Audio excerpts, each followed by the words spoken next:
Gets free down the sideline. Touchdown, Jesuits.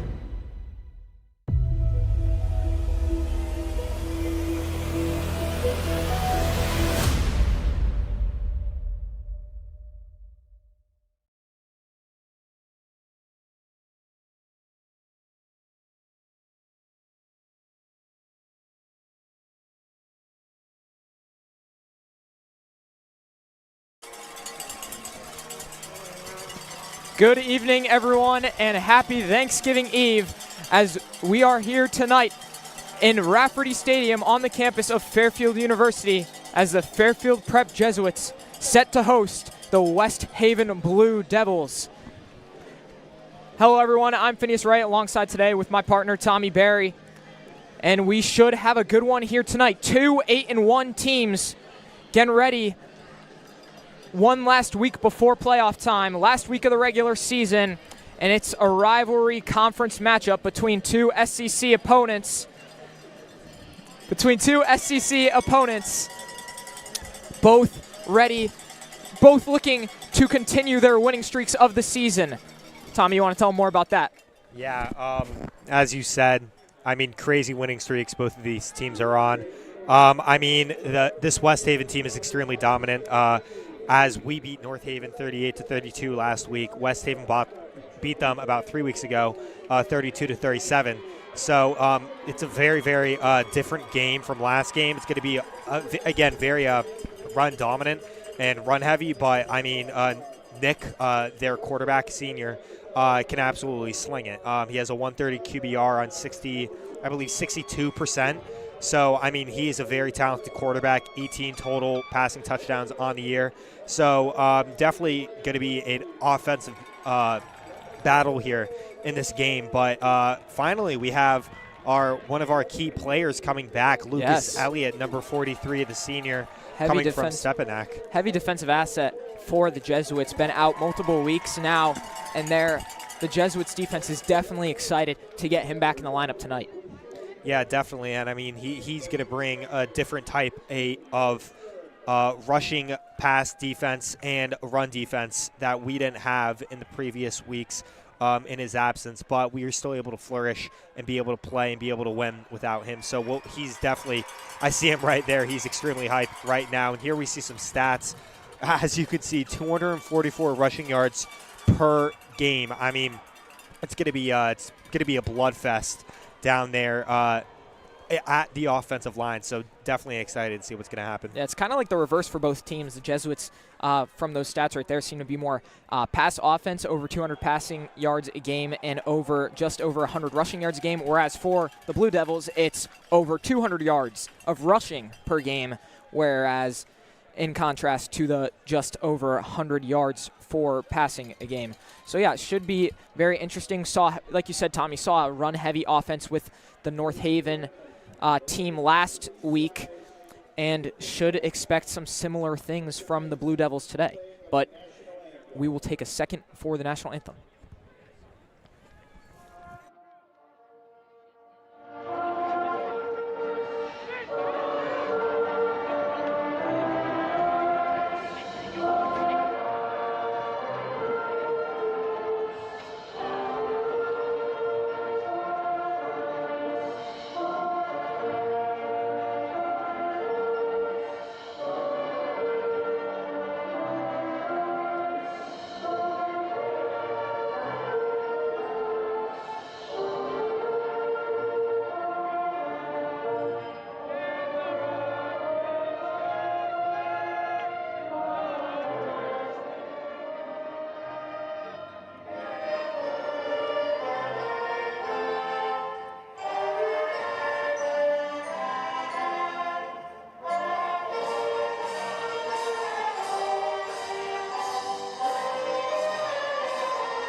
And now, Tommy, we are ready for a great night of football, or for what should be a great night of football here on the night before Thanksgiving. The Thanksgiving game, even though it is a day before, both these teams play each other each year the night before, every year the night before Thanksgiving.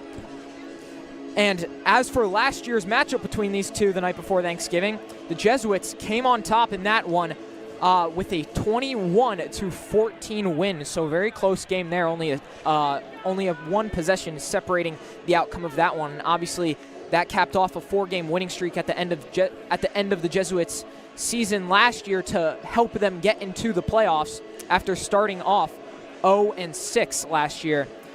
Before eventually losing round 1 to Staples in the playoffs. But now, totally different season for the Jesuits. On a 7-game winning streak right now, rather than heading into last year's game with a 3-game win streak. Big difference there. Both teams 8-1, high playoff contenders, and the Jesuits a win here tonight.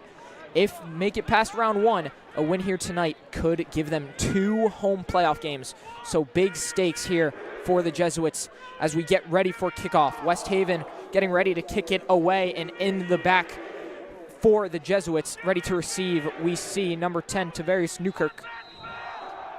Not Tavarius Newkirk, my mistake. Jeremiah Langston. Yeah, Jeremiah Langston. And then we see the freshman out there. Yeah.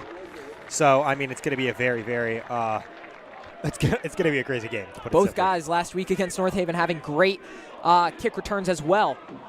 So we'll see if they could repeat that today. Good return there. Will be taken out over by the 35-yard line, and the Jesuits coming out ready to set up their first offensive drive of the game. Yeah, pretty good. I mean, very, very average kick return there.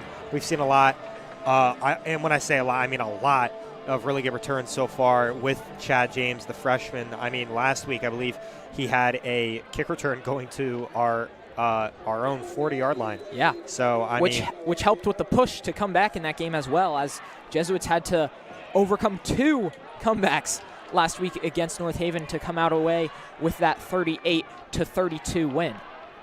But now we see Robbie Manning lined up with Lombardo. Gives it to Lombardo. Lombardo, nice little rush there. Gets a bit of a push from his O-line. And as for Lombardo, last week did not play. Last week was all Scout Callahan in the running game.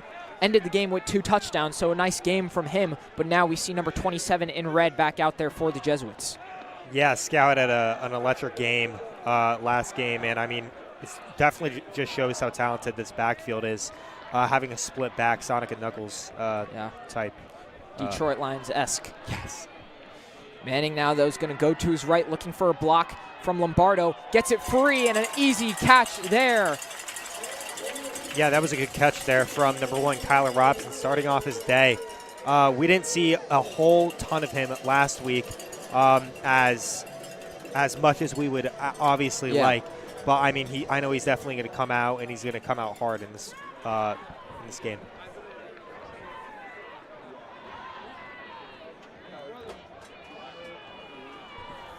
After the first down by Robinson, Jesuits set up once again.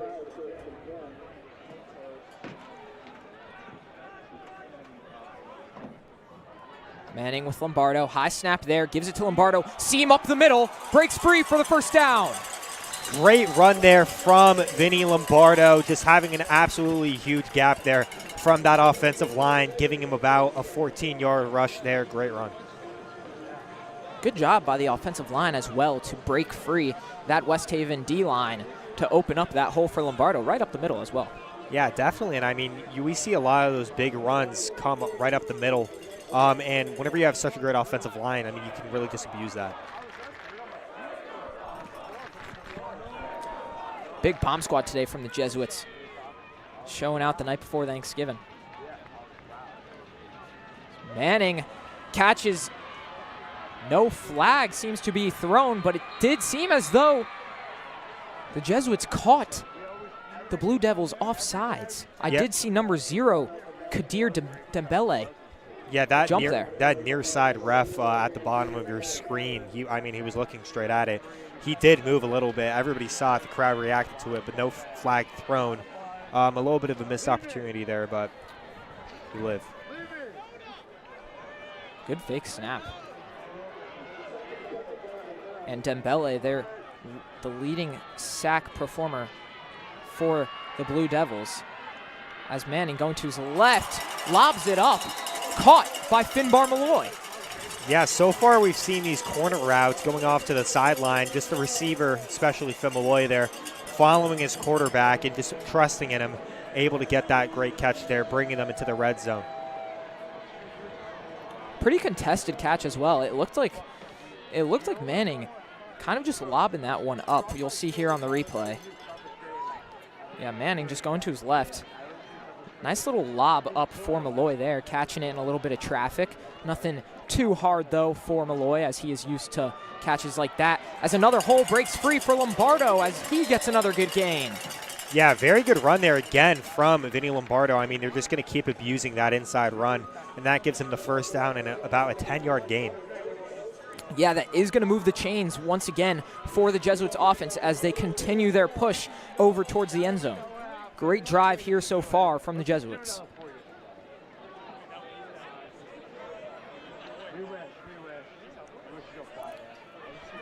We see once again the two near and far receivers for the Jesuits. As Lombardo's going to drop back this time, looking towards the end zone, and it is brought in, caught, touchdown, Dakota Newton. What a great pass there. Just a really good drive there for the Jesuits. Robbie Manning stepping back and hauling a 20-yard pass there to the sophomore, number 14, Dakota Newton, who, by the way, had 2 touchdowns in that game versus Xavier. Hopefully he's going to bring up another stat line like that. Just a great connection there between the two. There's one of those young guns showing out for the Jesuits offense. As now they set up for the extra point attempt here from Ben Cornelius. But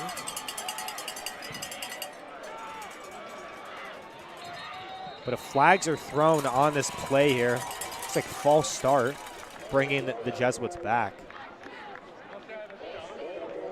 Here we see a replay of this massive touchdown in a second. Yeah, here we see Bardo to his right, Manning looking left and just hauling it through. Very, very good throw there, right in the basket. And Dakota is just able to catch that easy pass there. Nice little stretch catch as well. Looking like he had to stretch out a little bit for that one. Yeah, very well placed there. Mr. Fantastic, we could call him. Stretching out to make the grab.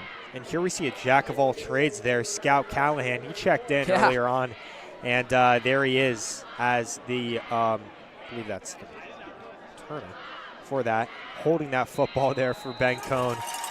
Both the special teams and offensive maniac. Might have had to push him back on that extra point, but no difference there for Ben Cornelius. 7-0 lead early here for the Jesuits. Yeah, about 2:38 has gone through in this game, and 7 points there for the Jesuits. Very, very good so far. Definitely going to have to see how that West Haven defense is able to respond to that. But here we will finally see this absolutely dominant West Haven offense go up against this basically new, revitalized, not even revitalized, just strengthened Jesuit defense with Lucas Elliott. And we'll also see now for the first time, number 6 for the Blue Devils, the senior running back, Corian Harris, averaging 111 yards a game in the run game. Yeah, he's a demon. He has 16 total touchdowns on this year as well. For some perspective, their quarterback, I believe his name is Nick. Is that Conlon? Yeah, Nick Conlon has 18 touchdowns on this year, passing touchdowns at that. So, I mean, just goes to show that dominance of Corian Davis. Here's. Kickoff here by the Jesuits. Oh, my God. Beautiful boot there from number 28, Ben Cornelius. Will set up the West Haven offense at the 20-yard line. I mean, that was just like that was just pure gas there. I mean, there's no other way to put it. It was a complete line drive there from Ben Cohn. And I mean, you know, we've seen a lot of touchbacks, a lot, especially off a lot of those kickoffs. But yeah, here we see the stats. 74 tackles per game for the Jesuits. So we're definitely going to have to see them light up this West Haven offense, especially with those tackle numbers. Yeah, especially with the West Haven offense averaging 414 yards per game. So that's about 80 more than the Jesuits offense, as we'll see him here now. And there's that run game, as we talked about before. Can't get much, however, stopped just 2 yards after the line of scrimmage. Yeah, that outside run there was pretty much stuffed up there by the Jesuits, but Corian Harris is 2nd and 8 for the West Haven offense. Give it to Harris again, and he breaks free, breaks another tackle, and finally gets taken down, but not before he gets the first. Huge run there up the middle by, again, Harris. He was able to get about an 11-yard gain there, breaking about 3 tackles, and is just able to get taken down by number 24, Jack Buck. And he's a very shifty guy because he must be, because on our sheet we have him listed down as 5'9". So on the shorter side of things, but seems to get through a defense like butter as he's kind of sliding through there. Gets about 5 on that carry. Yeah, that was a huge run there. I mean, he was stuffed up. It was about a 1-yard gain, about maybe even 2. And then that offensive line just comes through, and he just keeps pushing, getting him about 4 extra yards. So far, this run game has been seeming a little bit unstoppable.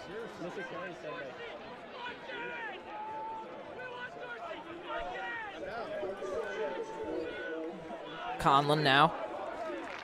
Similar offensive structure for West Haven as the Jesuits. That pass is bobbled. Good pressure there from the Jesuits and number 24, Jack Buck. Yeah, I mean, you really have to look out for that passing game, especially whenever you have such a dominant defense. Really going to have to, those linebackers may not be dropping back in coverage as much as they usually would. So that was very good coverage there from Jack Buck. And very good for the Jesuits to be able to rely on their safeties and secondaries. Yeah, that breakup there is now going to lead to the 3rd down. And we see some movement at the line. The Jesuits defense is happy. I believe the Blue Devils are going to get backed up. Yeah, false start, as you were saying. Back up. It's going to be about a 3rd and 11, maybe even 3rd and 10 here for this West Haven offense. Going to see what we might be seeing a lot of this going on, especially with this dominant Jesuit defense. Some late changes there for the Jesuits defense, as we saw Sam Shaney and Dave DeLibero come running off. Conlon looking to throw to his left. Caught down the sideline. Does he have room? Will the Jesuits catch him? They do. Just before he can reach the end zone. The saving tackle by Sam Barrett. Yeah, and that seemed like it was Kadir Demble, number 0 for, Malachi Wright for this West Haven offense with about, I mean, it looked like a 60-yard pass there for that completion. Here we see this replay of it on that X, and is able to just use that breakaway speed.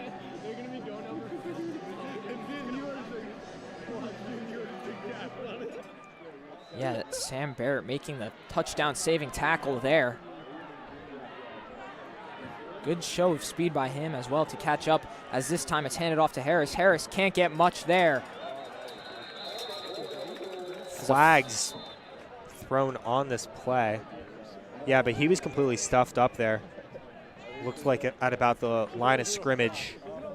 3 Jesuits on him, just pushing him back. And you saw after that play him being pushed back all the way to about the 30-yard line. So, yeah, maybe getting a little extra push there too from the Jesuits defense. I saw, who was that? I saw Daniel DeLibero get in there. Yeah, I did. I saw him throw that final push. Maybe just get an extra little shove in there for good measure, but the flag does end up coming on the Jesuits. Yeah, and it seems like this is going to bring them to about a 1st and 5. This Jesuits deep, I mean, it's a 1st and goal practically. Yeah. But with that, first down on that 1 yard line. A first down should result in a touchdown, as Conlon now going to his left, trying to find some room, and he is taken down. Maybe even lost some yardage there. Conlon just got absolutely jumped. They tried to do a draw play there, but unfortunately he got destroyed by tons of Jesuits, and that's going to bring them to about a 2nd and maybe 6. Mason Carbone with the tackle there. Yeah. Like a freshman? Here you go, brother. Yeah, he get bombed. 2nd down and goal here for the West Haven offense, as we're going to get a timeout by West Haven. Yeah, so far this West Haven offense has been extremely, it's been coming out to be everything that we expected it to be coming into this game. And I mean, a lot of consistency with that run game, but able to absolutely like tear apart teams with that passing game. There we saw that pass there from Conlon to right. And I mean, we haven't even seen one of their star wide receivers, Kadir Dembele, but I don't actually know, he's not a wide receiver, but still a very, very dominant passing game that we were talking about before. The Jesuits definitely got a run for their money on that last play. That led them to hit.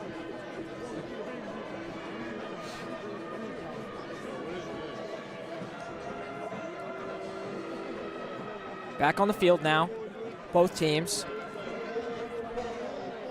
Ready for the 2nd and 5 for the Blue Devils offense. Conlon going to his right, looking for some blocks. Mason Frey getting some pressure in there, but brought in by number 7, Taman Thompson. Yeah, really good touchdown there from West Haven. A lot of action there, but Taman Thompson is just able to run in at that last second before getting bodied.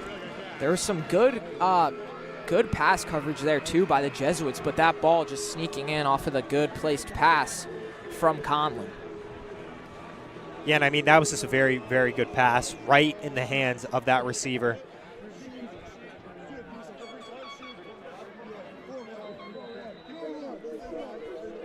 And 6:14 left in this first quarter. 2 scoring drives here for both teams. And we're going to see this Jesuits offense come back on after this next kickoff. Here we're going to see a replay of this touchdown. Conlon to his right, just able to weave it. We're about to see it right here through 2 defenders. Tons of pressure. Tons of pressure by Frey as well. Frey using his speed to get in there. Dorsey just can't quite get a hand on the ball as well to tip it away. Just snuck by him for the touchdown.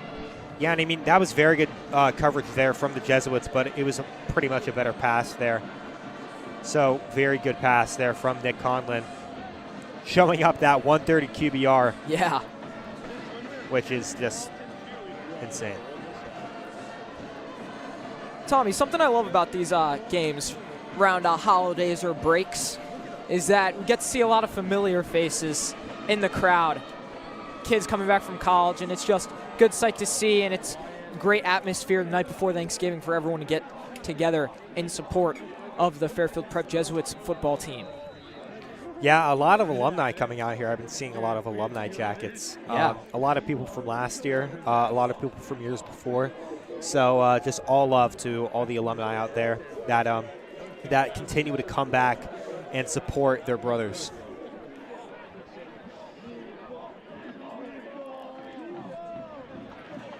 Set to receive the kick. Once again, trying to break free, can't get much. Taken down just shy of the 30-yard line. Yeah, that was Chad James. Yeah, another decent return from Chad James.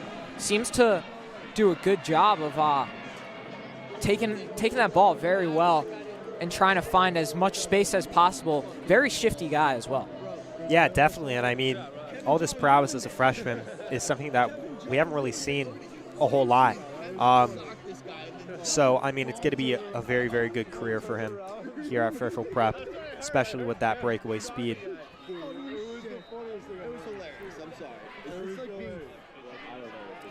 Manning now. Receives the snap, gives it to Lombardo. Lombardo trying to get a lead blocker there, can't get much from that run. Yeah, about a 2-yard gain there for Lombardo. Yeah, not a whole lot there. Got stuffed up pretty quick. As you said, looking for that lead blocker, but wasn't able to get much of a block at all. Manning getting some words from the sideline to bring back to the huddle. Now looking to get a pretty decent yardage gain here on 2nd down.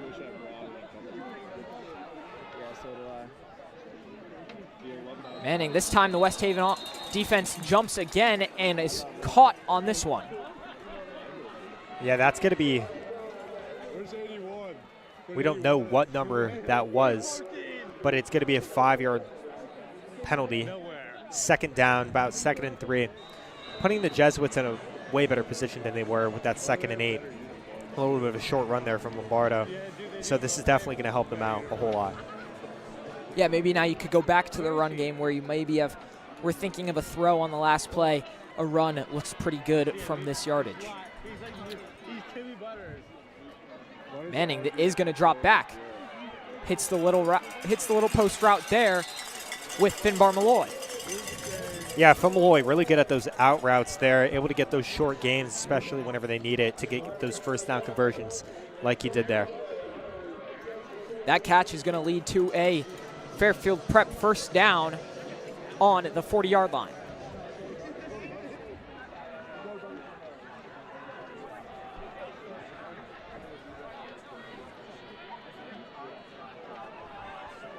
This time we'll see 3 receivers to the bottom now.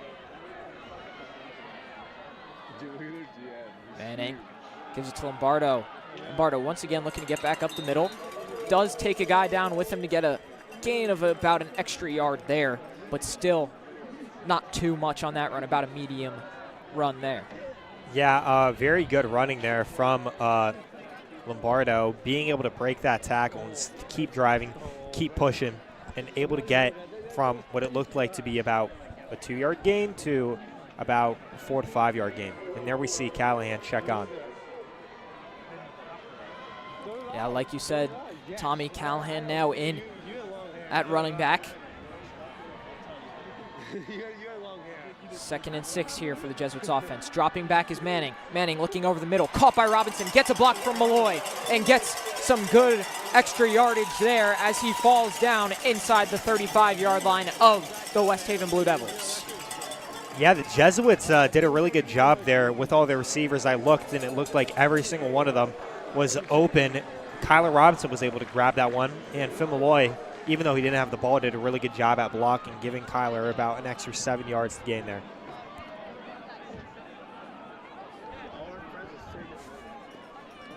Hurry up offense here for the Jesuits. Manning's going to hand it off to Lombardo. Not much there as Brian Oliver gets the tackle. The receivers are really small. My mistake, that was Scout Callahan on the run. They just looked at it. That's how James used to look. There's that replay there with Kyler Robinson. Really good catch there, bringing the Jesuits almost into the red zone, as it is now a 2nd and 8. Not a very, very good run there. Didn't have a whole lot of space, but was able to make some stuff from it. Manning dropping back over the middle once again, bobbled and almost caught there. Good coverage there from that West Haven cornerback.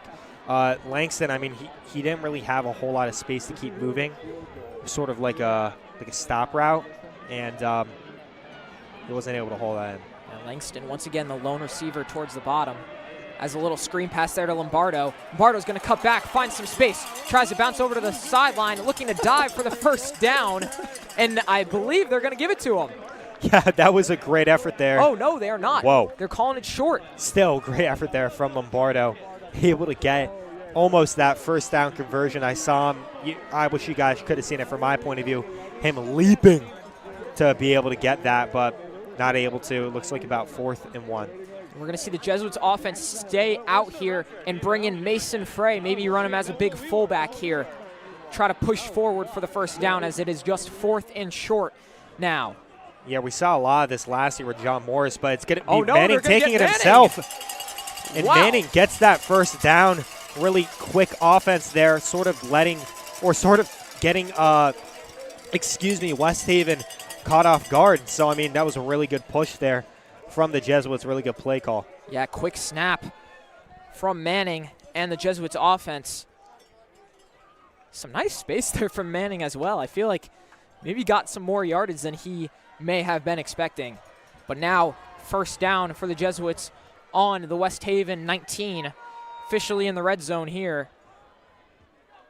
We'll see Frey stay out there. This time it's to Lombardo. Frey, the lead blocker. Lombardo can only get a couple on that one. Yeah, that was a good run there from Lombardo up the middle. Only about a gain, about 3 to 4, but any gain here is going to be pretty good. Here we see Manning coming off for that play call. And, I mean, as you said, it's going to be a hurry-up offense. Minute 15 and ticking down right now for the Jesuits. Definitely going to have to make something out of this on the 2nd and 7. We see Lombardo now to the left, but Manning's going to lob it up in the back of the end zone. Does Finbar Malloy have it? It was a jump ball, very heavily contested, but they're giving it a touchdown.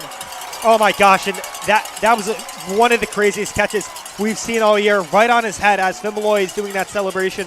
What a great jump-up ball there, George Pickens-esque. Just throw it up and Malloy will be there to catch it, crazy hands. And I mean, I'm a little embarrassed for Tamarion LaFortune. Yeah, Tamarion LaFortune. He stripped the ball and was, I mean, just celebrating, hooting and hollering. But and then behind him, the ref called it a touchdown. So I mean, that's gonna be a nasty clip on a highlight reel. Celebrating a little too early there on one of those. You ever watch those as a kid? Don't celebrate too early. Don't celebrate too early compilations. That would make one of those. Definitely. So the touchdown for Malloy gives the Jesuits the lead. And we'll see that again. We'll really see how contested this ball was because it was heavily. Manning, great job just lobbing that up in a perfect spot in the back of the end zone. This will be the question here. Head. Yeah. Wow. Head tap from Malloy. And that's iffy, though, because Malloy does he have full control on that? I mean, yeah. That's going to be the question. And it looks like at the end there, he finally rips it out, as Malloy thought he was pretty certain that he was in. Yeah, Malloy was ready to celebrate. He knew. Yeah, and I mean, these lines are really hard here on Rafferty because we have the gray and then we have the yellow at the end of this end zone. So it's sort of hard to know if you're actually in or not. And fortunately for the two of them, Manning and Malloy, they both had a very good connection and he was able to stay in. Yeah, and we've seen some highlight reel catches from Finbar Malloy this season, but that one is definitely up there for the best.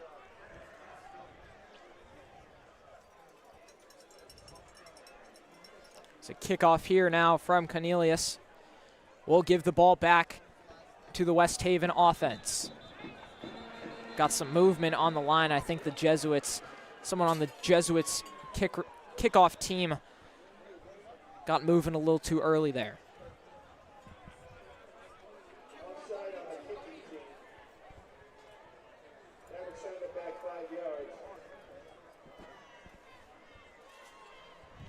They'll redo the kick now. Maybe see the boot of Cornelius really show out now. Yeah, at the 20 or 35-yard line. I mean, I feel like he's still going to get a touchback. Knock on wood.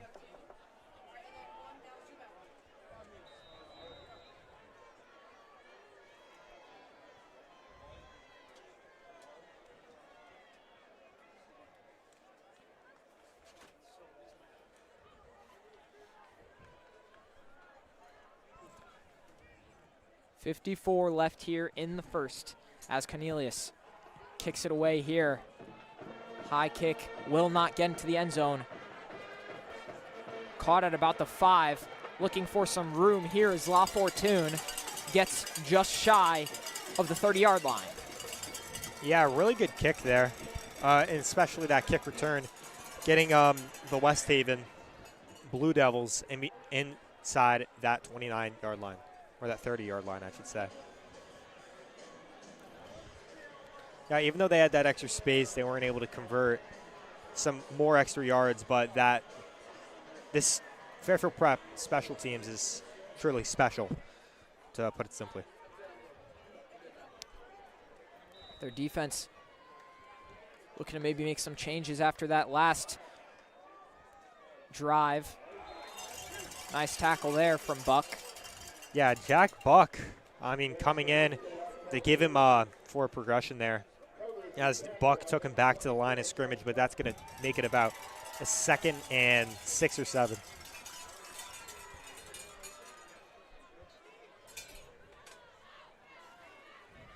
Here we'll see once again that catch by La Fortune. Good job by Buck of being on top of that. Being ready to tackle right after the pass, but now it's Harris. Yeah, Harris there wasn't able to get a whole lot. Stumbling over a ton of guys. Only about a gain of 2 yards. And it's going to be about a 3rd and 4 here for the Blue Devils. Going to see what they can bring out on this 3rd down on a pretty crucial conversion. But that's the end of the first quarter. Yeah, end of the first. 14-7 lead for the Jesuits as they got that Finbar Malloy touchdown inside 1 minute in that quarter to retake that lead. So far, back and forth.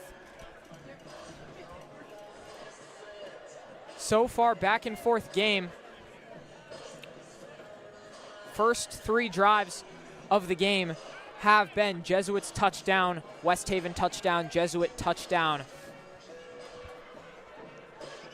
So we'll see if West Haven can continue that trend here and tie this game back up. Of course, the Jesuits defense looking to not make that happen.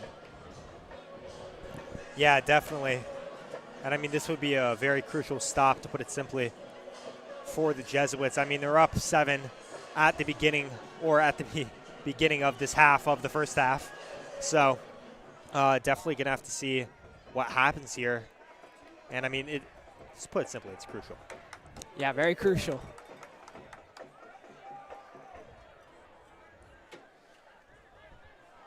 The West Haven offense now, 3rd down and 4.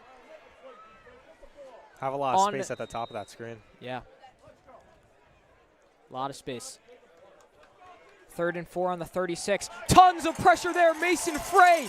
Great edge tackle to take down Harris. Yeah, Frey, and bring up the 4th down. Frey's just able to completely penetrate that offensive line and just go around and take down Harris the second the ball touches his hands. So that's going to be a huge defensive stop there for the Jesuits, especially Mason Frey. Yeah, and it's going to bring it to about a 4th and 5. Yeah, and I don't know if we will, but if we get a replay on that last play, you could see him at the top of that line as well, come in insanely fast to take down Harris.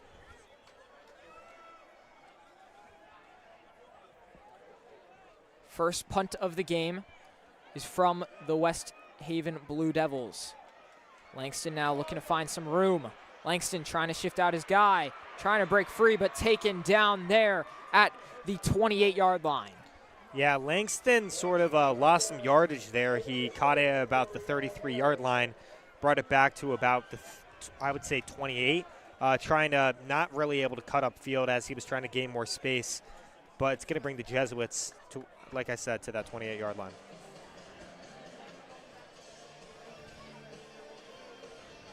But yeah, very good showing out here for the Jesuits defensively.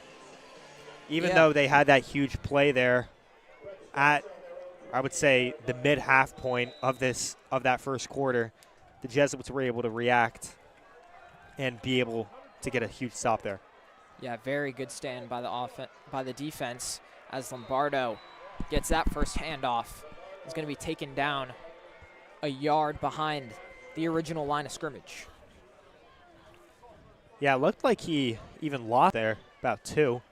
But, West Haven has really popped out and been able to kill that running game of the Jesuits as they just did there. And we may be seeing more and more of this passing game before he gets hit just shy of the first down marker.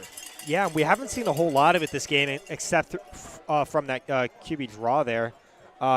Whenever they got that crucial fourth down on that second scoring drive, where we haven't seen a lot of Manning's legs. And, I mean, he has, I believe, he had 2 rushing touchdowns in the past 2 games. So he is a demon on his feet. He is crazy on his feet. Yeah, and even though we don't see him necessarily take the ball upfield a lot, we'll see him use his legs in the backfield as he's a lot of the time rolling to his left or rolling to his right to make some plays. As we see him here roll to his right once again, getting a block from Lombardo, trying to look downfield. Can't get much. Dakes down by the horse collar, and that's going to cause a flag. Yeah, that was as clear as day. I mean, I almost called it as I saw it. But I heard you say it. Yeah, I was trying to not break up the commentary of you, but yeah, that was a textbook example of a horse collar taking a really good defensive play there from West Haven into a very big missed opportunity, as the Jesuits are going to be able to convert this first down, I believe, with that penalty. We'll see that flag again as the ball again moved up. Yard line, new first down after the horse collar call.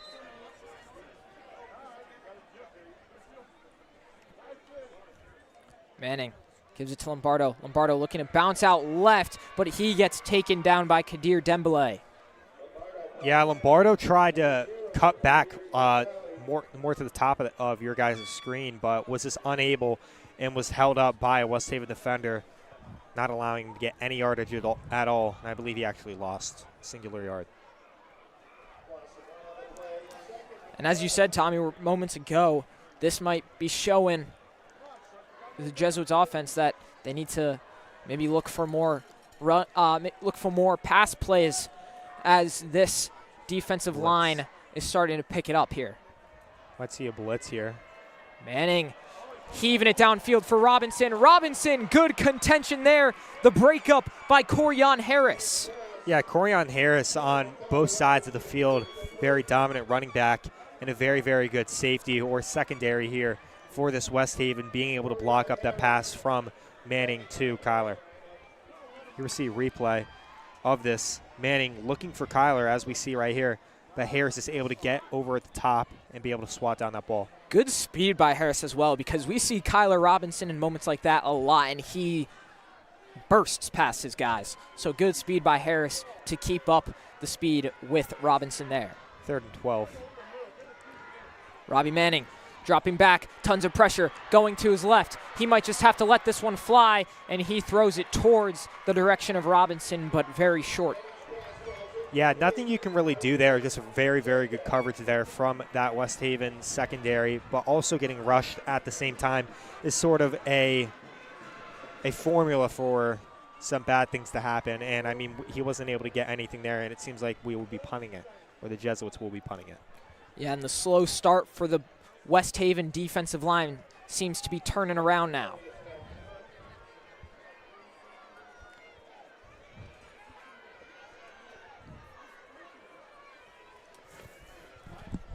After 3 straight possessions to start off the game with touchdowns, we now see back-to-back possessions with punts.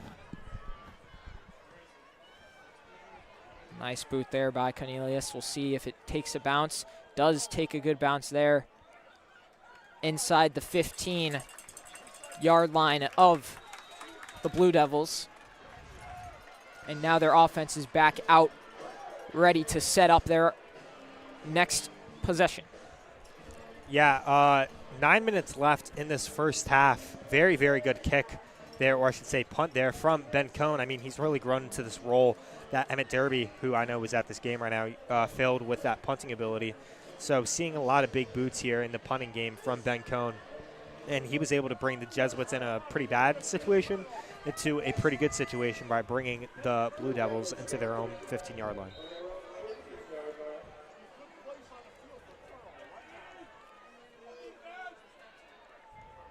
Conlon going to his right, drops it off to Dixon. Dixon, nice little reception there, is going to get the West Haven offense closer to the first down marker.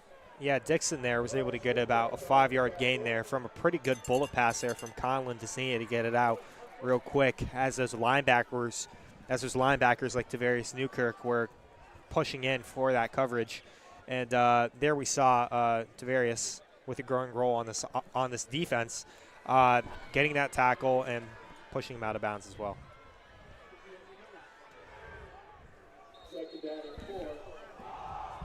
And we're going to get a timeout here from the West Haven Blue Devils. That is going to be their second timeout of the first half. Yeah, no timeouts so far from Fairfield Prep. Have a pretty good handle on their game plan here. Yeah, it could help them towards the latter half of this first half. Yeah, definitely. And I mean, West Haven just needs to take advantage of their opportunities that they have been given, especially with this extremely dominant run game where they're able to exploit the Jesuits in their secondary, usually drop a little bit farther down in that coverage to combat that run game. So, I mean, maybe seeing a lot more passing here for the West Haven Blue Devils.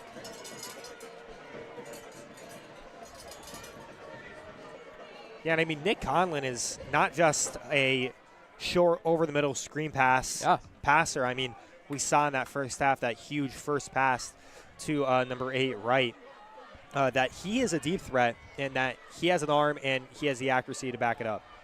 This time, however, he hands it off to Harris. Looks like that's going to be about a 2-yard gain, maybe even a 3-yard gain, bringing them to 3rd and 1 or 2, or maybe even inches. Oh, they gave him the first. Yeah, wow, that was a little bit delayed, but yeah, I guess they give him that first down. That was a pretty good run there from Harris, being able to bounce off a lot of tackles there and just keep on going and get that first down.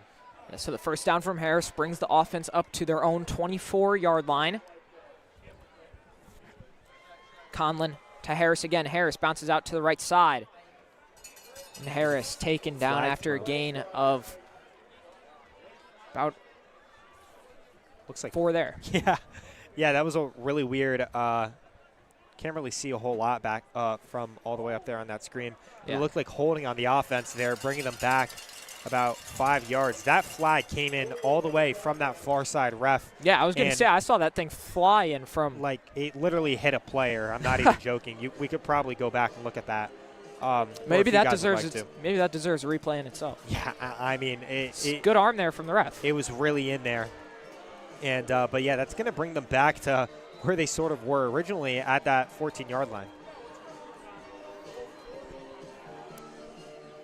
Jordan Lewis, you might have just seen, number 47, coming out for Lucas Elliott. As we mentioned earlier, Lucas Elliott back after injury. Good game to be back for as well. Number 2 versus number 4 ranked teams as Conlon has nowhere to go, gets pressure, needs to take it himself, bounces to the left, gets some good yardage there and out of bounds at the 25-yard line. Yeah, really good vision and IQ there from Conlon, seeing how the pass was just being beautifully covered.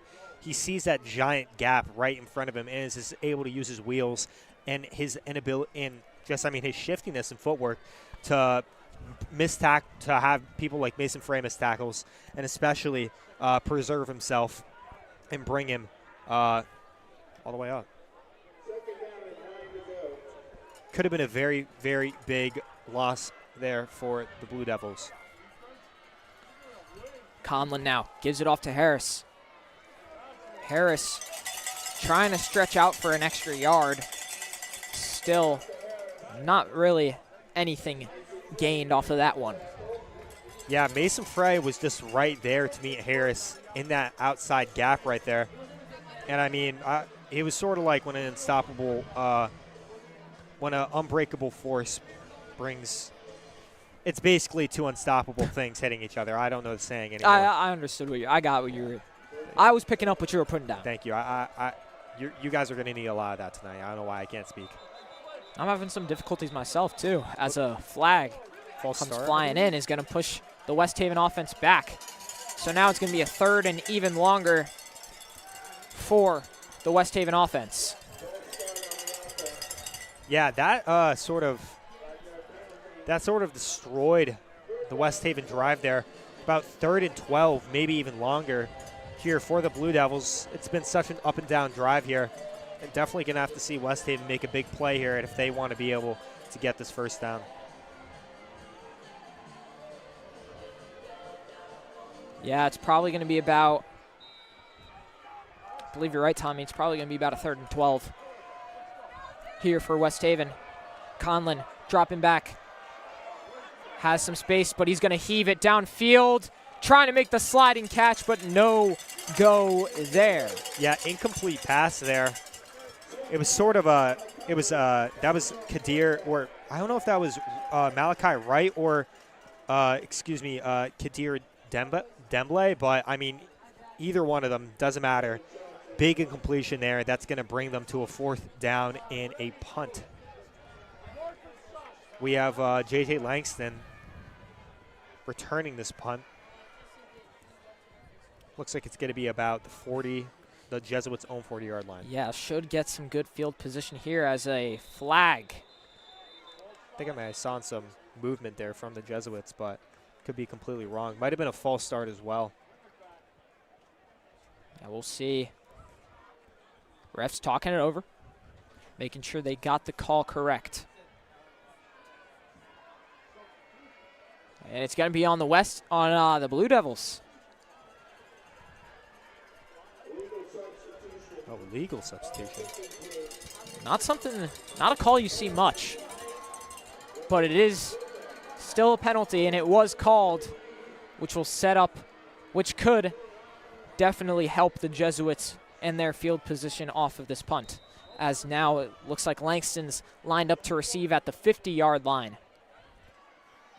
A snap. A little bit of a muffed punt there. Going to take a nice bounce. Jeremiah Langston is going to take it off the bounce, break a tackler, break a second tackler, gets past the 50-yard line to about the 47 of the Blue Devils. Yeah, J.J. Langston, very, very shifty player. Right as he received that, he knew he had a lot of pressure coming up to him, and he's used those legs of his to juke out 2 defenders, put them on a poster or even a T-shirt at that, and but only about a 4-yard gain there for the Jesuits. I like that. Put him on a T-shirt. Thank you. Maybe it's got to be a new saying.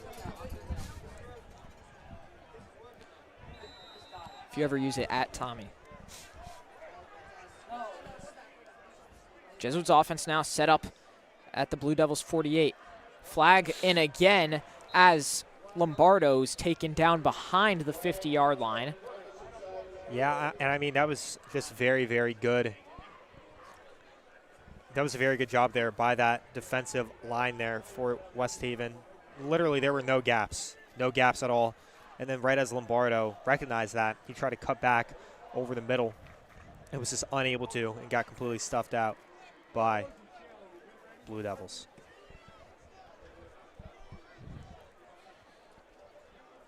Yeah, we'll see.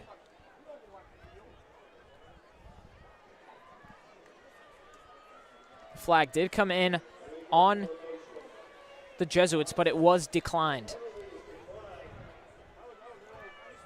Finds some room, tries to cut it up the middle. The ball comes free and is picked up by the Blue Devils. Yeah, Langston there had a very good run in the making there.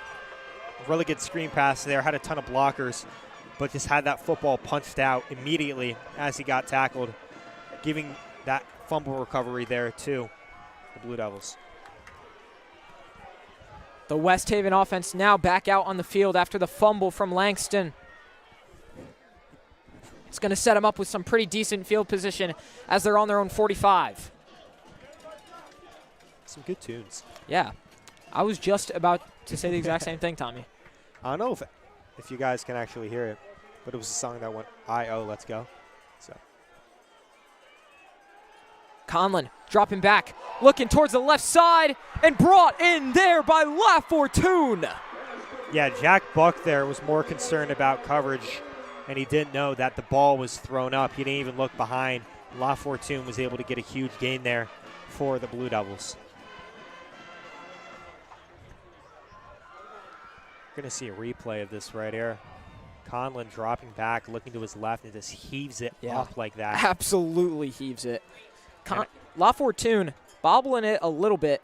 Like you said, Tommy, Buck maybe realizing just a little too late that the ball was coming his way. And Harris still on his feet. How he evaded some of those tacklers, I do not know. Not a huge gain, but some amazing style points there for him. Yeah, Harris went out to the outside, saw Beardsworth, put him down, then had 3 Jesuits running at him. He actually spin back, came around. Yeah, he actually put Beardsworth down twice. Yeah, I was about to say, and put him down again.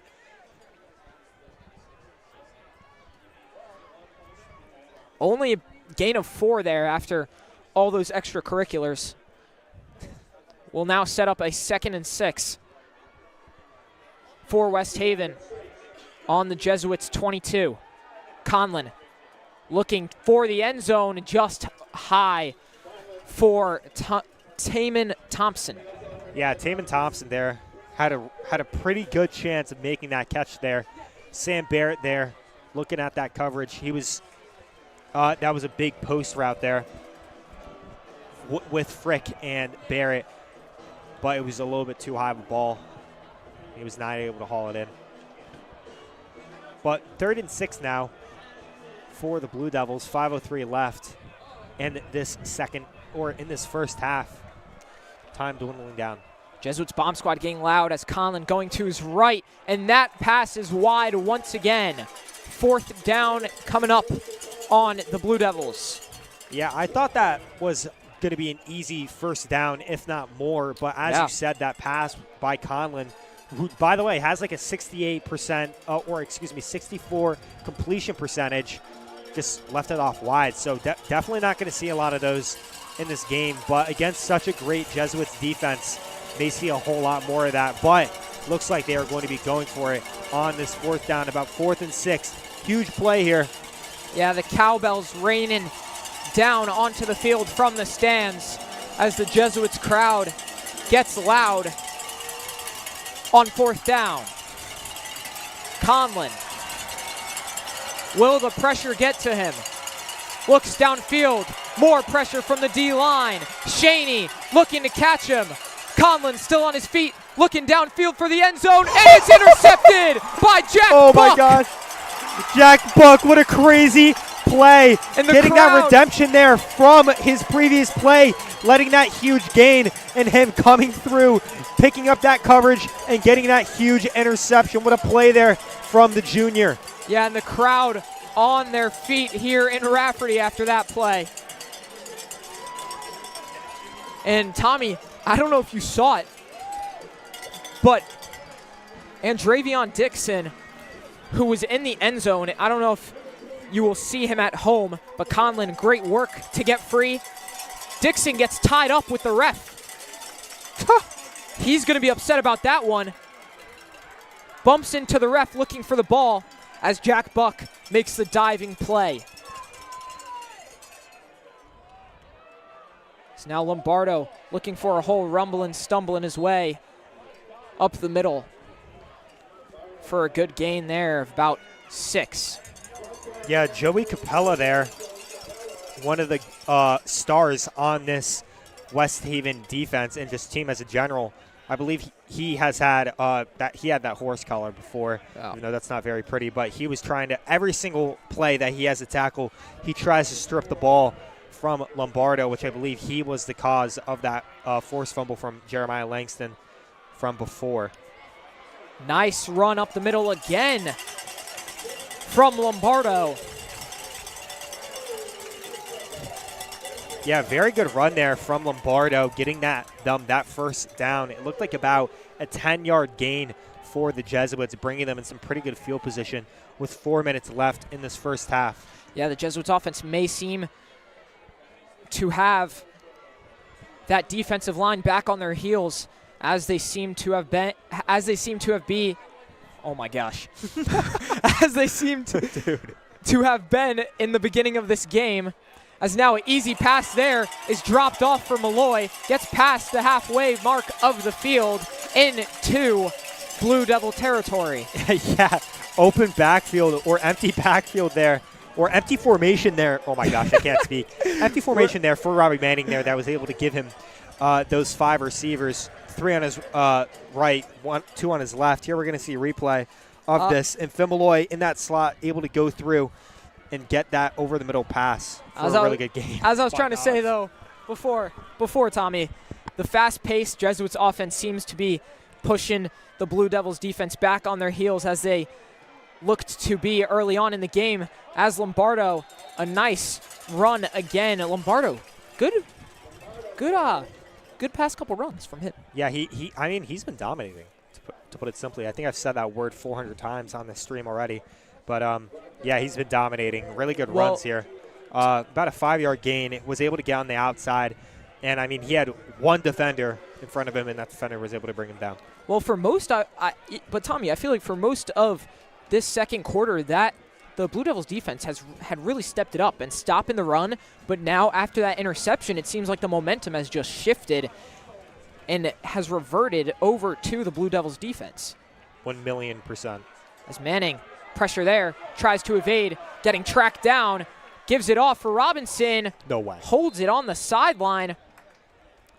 Jesuits bench is calling we for the see catch. Halstern. They do. We see Halstern getting a high, calling that a catch, saying, oh my gosh. That's a top 10 clip of all time. And he was all fired up for that first down. Here we're going to see a replay. Yeah, Corian Harris, number 6, who was covering Robinson there. Very frustrated after that. Yeah, Robinson just able to get through. Manning able to weave the needle and that was right through. That definitely was you a see catch. Halstern? Look at him. Yeah, that definitely was a catch as you saw both feet staying in from Robinson. As Manning now gives it to Scout Callahan. Yeah, Scout Callahan stuffed up there right over the line of scrimmage. But, yeah, I mean, that was a huge play there. As threading the needle right through those West Haven secondaries, 2 of them at that secondary, too. But, yeah, great catch there from Kyler Robinson before that play. Manning dropping back on second down here. Goes to his left. Has some space. Sees Langston wide open. Langston just drops that one. Yeah, a lot of space there for Robbie Manning. Dropping back, not seeing anything. Scrambles out of all that pressure. Had so much room. There we saw Langston. Yeah, and I think actually Tommy Langston was ready to, I think he might have even gotten a little bit ahead of himself there, ready to catch that ball and turn towards the end zone, and may have just done that a little too soon. And yeah, I mean, dropped pass, but see a lot of those in this game. 3rd and 8, 1:21 left. Yeah, Robbie Manning. Malloy, the lone receiver at the bottom. Pressure here on Manning, and as he gets sacked there, and that time it's Kadir Dembele. Yeah, Kadir Dembele is a man amongst not men. He is ginormous. He has a Pennywise back plate, and I know if I was an offensive lineman, quarterback, or any player on this field, I would be quivering in my boots, to put it simply. Quite frankly. But, yeah, that sack brought them to a 4th down and out of field goal range. Yeah, if there was any possible field goal range, it is most likely now gone after that sack. Yeah, it looks like it's going to be, if they even went for it, which they won't be, 62-yard field goal, which is NFL numbers, Brandon Aubrey type numbers. And I'm not saying I don't have my complete faith in Ben Cornelius and his kicking ability, but he's not on my fantasy squad, so I don't think he would be able to make a 62-yard field goal. And Brandon Aubrey is on your fantasy squad? Yeah. I had him last year. Oh. He was, like, the best player of all time. And then, I mean, he's a little bit worse with this that Cowboys. Has he saved you a good amount of times, though? Yeah, actually he has. I think he's averaging, like, 10 points a game. Wow. Which as a kicker? Yeah. It's pretty good. His position rank is number 3. But, I mean, yeah, it looks like we're going to see – I mean, they have to go for a punt here. But it's 1:13 left in this first half. West Haven's not really going to have a whole lot of time to make a lot of offense, but you never know. We'll definitely see what's going to happen. Never see Mason Fry out there acting as one of those blockers. Yeah, so far here in the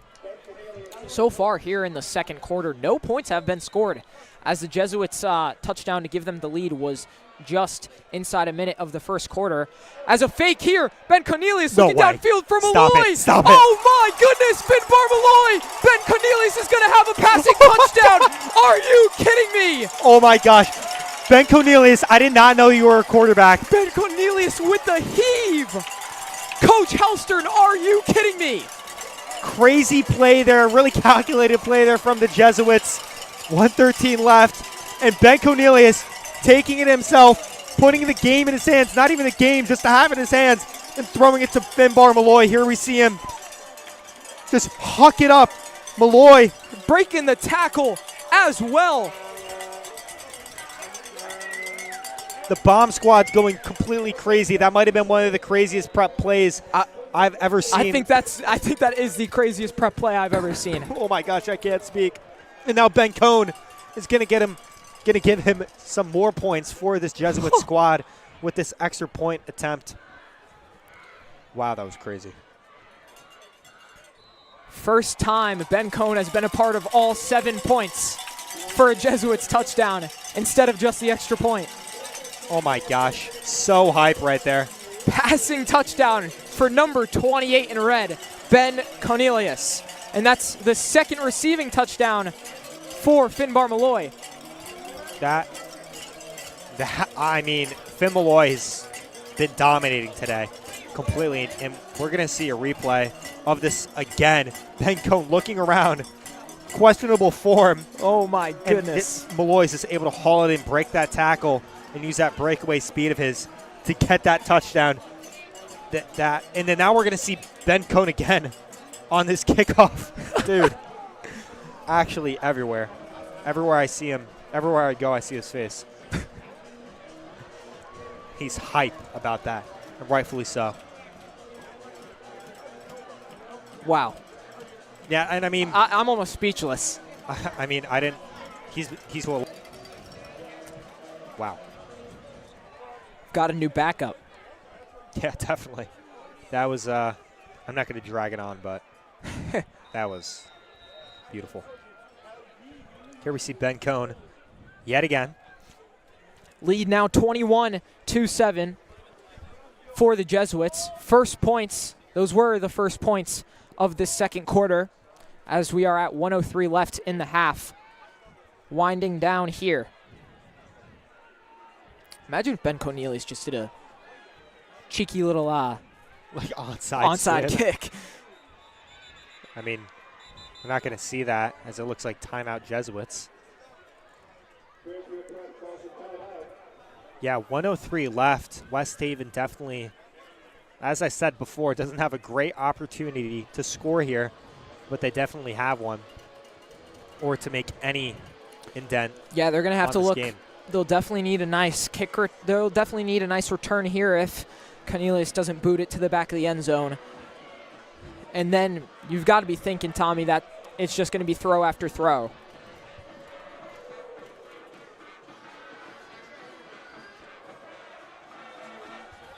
We're going to see Ben Cohn.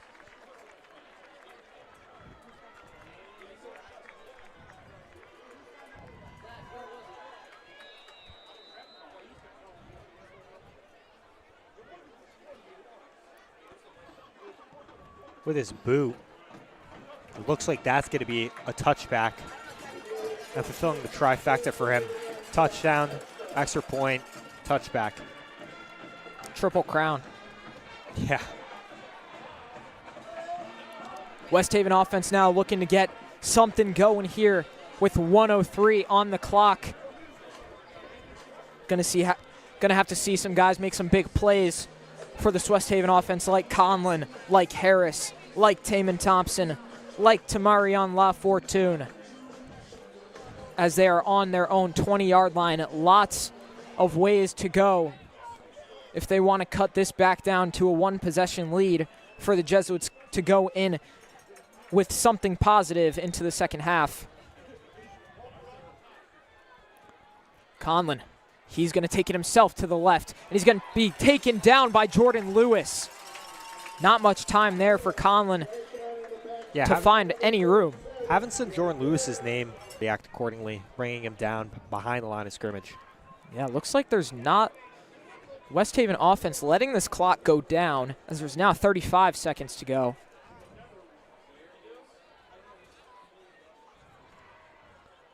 Conlon gives it to Harris. Harris, can he find some room? Harris bouncing out to his right, can't get out of bounds, so the clock will continue to go on. Under 20 seconds here.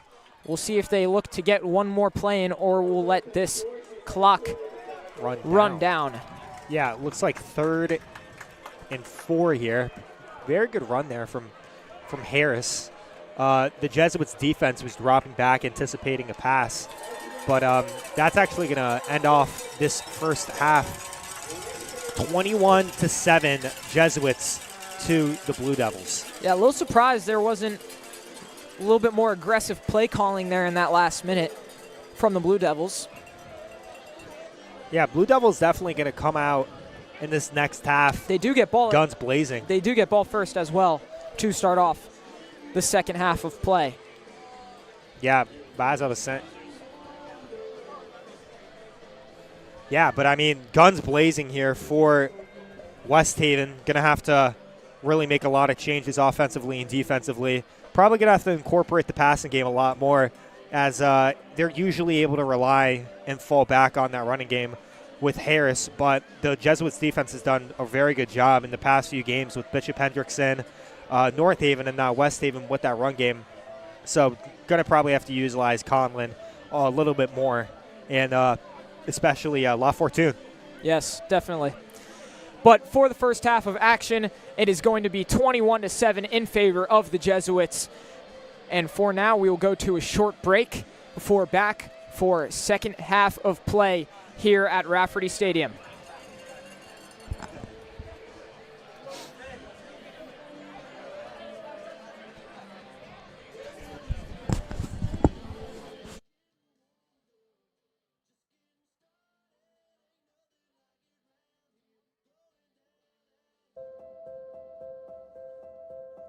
For generations, the men of Prep and their families have gone forth from Fairfield to transform the world through lives of excellence, faith, and service, and never for ourselves, but for others. Today, we gather not merely as individuals, but as a community, united by a shared purpose and a collective desire to make a difference. Your support allows us to create transformational experiences, and transformed men of Prep go forth and transform the world.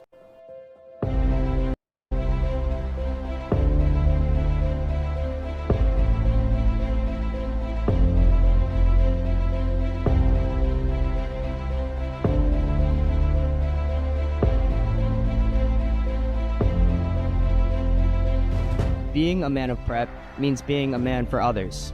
A man for others is not someone who thinks of themselves first. A man for others is not the type of person who takes up a task in search of personal gain. A man for others is the kind of man who uses their God-given talents, those things that they are so passionate about, and uses those skills to create a better environment not for themselves, but for everybody. For years, friends and family have always asked me, what is it about Fairfield Prep that makes it so unique? Why do people stick with it? Why are people so connected? And I tell them this, it's the brotherhood. Prep has helped me develop into the man I want to be for my family, friends, others. Prep saw the light in my boy and led him to set the world on fire. God bless our brotherhood now and always, never just for ourselves, but ad majorem Dei gloriam. Hail Fairfield Prep.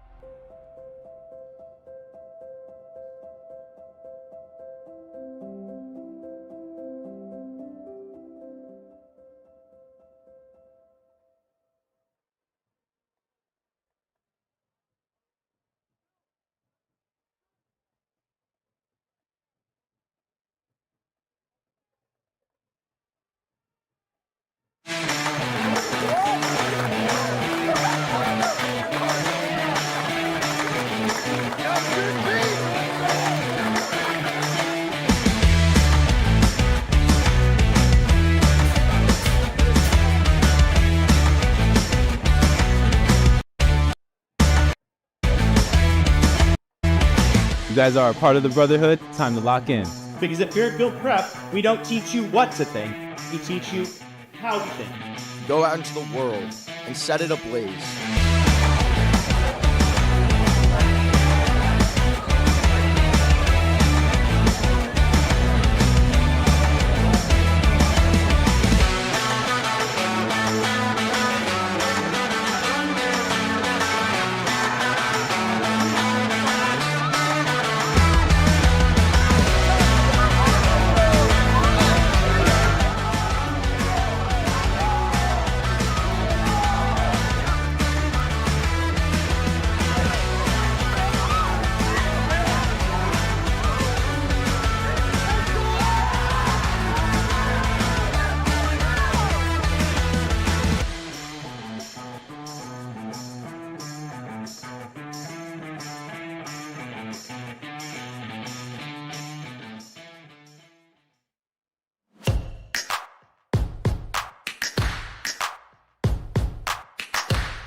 Every year at Fairfield Prep, we have a theme for the year that informs all that we do.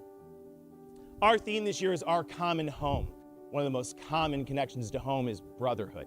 Two big pillars in this common home theme this year here at Fairfield Prep. One is the pillar of caring for the handiwork God has given us. Everything we do, every activity, every effort should be pointed at the greater glory of God and caring for God's creation. We should see you taking advantage of every opportunity to appreciate and respect the natural resources that Earth has given to us. We should see you at lunch figuring out what can I recycle from what I have in front of me. We should see you with a reusable water bottle. We should see you encouraging who's ever driving you to maybe carpool. We should see you riding a bike to school every once in a while. We should see you conserving water.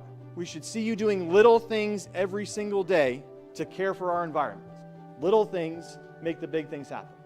Second is civic engagement and civil discourse. You may be aware that there's a little something coming up in November, a national presidential election, yes? Jesuit schools have been around for 485 years.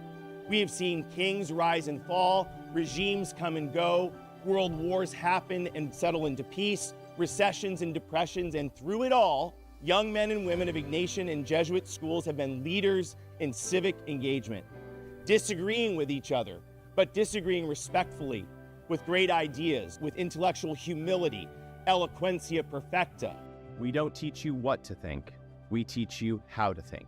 We learn how to think with rigor. We don't just spout off. We look at the facts before we state our opinion. We will disagree, and that's all right, as long as we keep in mind the common home and a common purpose. In one of St. Ignatius' letters in 1541, he gave some guidelines on how to have conversations with other people. Say little and be slow to speak. Listen long and willingly until they have finished what they have wanted to say. One of my mentors here at Prep taught me one of the most valuable lessons I've ever learned. And that lesson is that there is a difference between waiting to talk and listening. And when you realize what that difference is, and when you act on that difference, that is when you can truly have a conversation with another human. So gentlemen, we expect you to engage, to be present, to be respectful. But most importantly, we expect you to listen to one another and not just be waiting to talk. You all have one thing in common. You all now belong to these halls.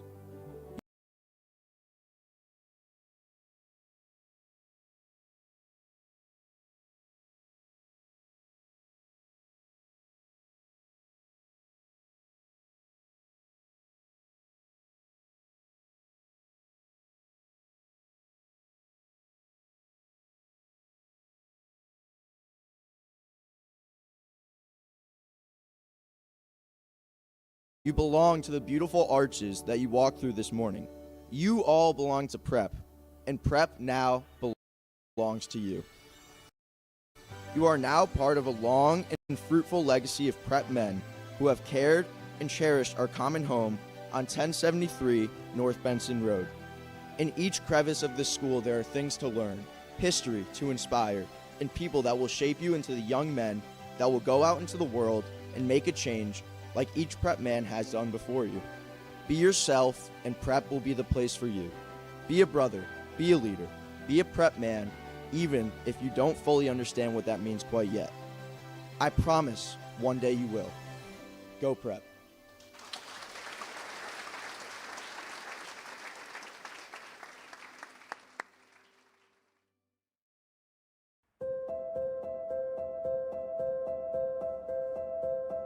For generations, the men of Prep and their families have gone forth from Fairfield to transform the world through lives of excellence, faith, and service, and never for ourselves, but for others.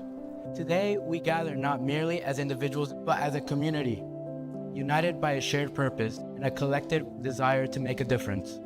Your support allows us to create transformational experiences, and transformed men of Prep go forth and transform the world.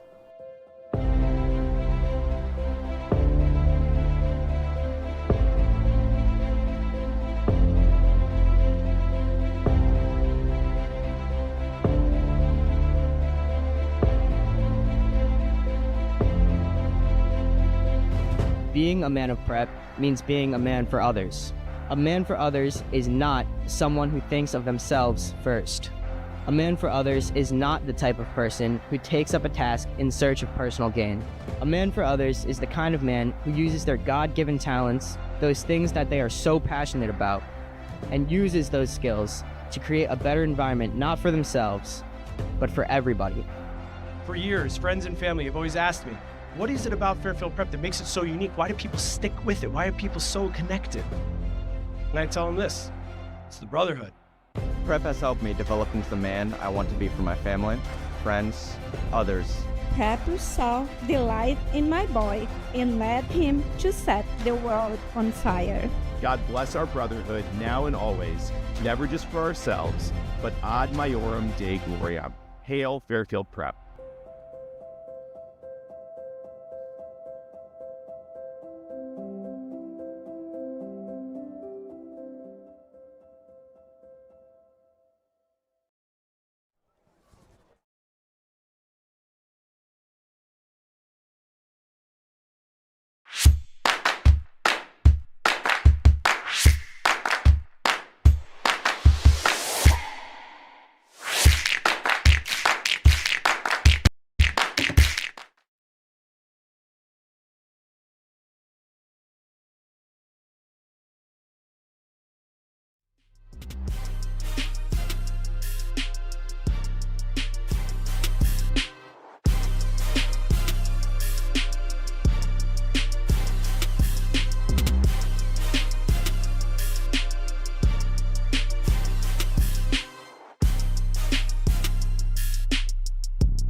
Welcome back, everyone, to tonight's halftime report of the Fairfield Prep Jesuits versus West Haven Thanksgiving Eve game.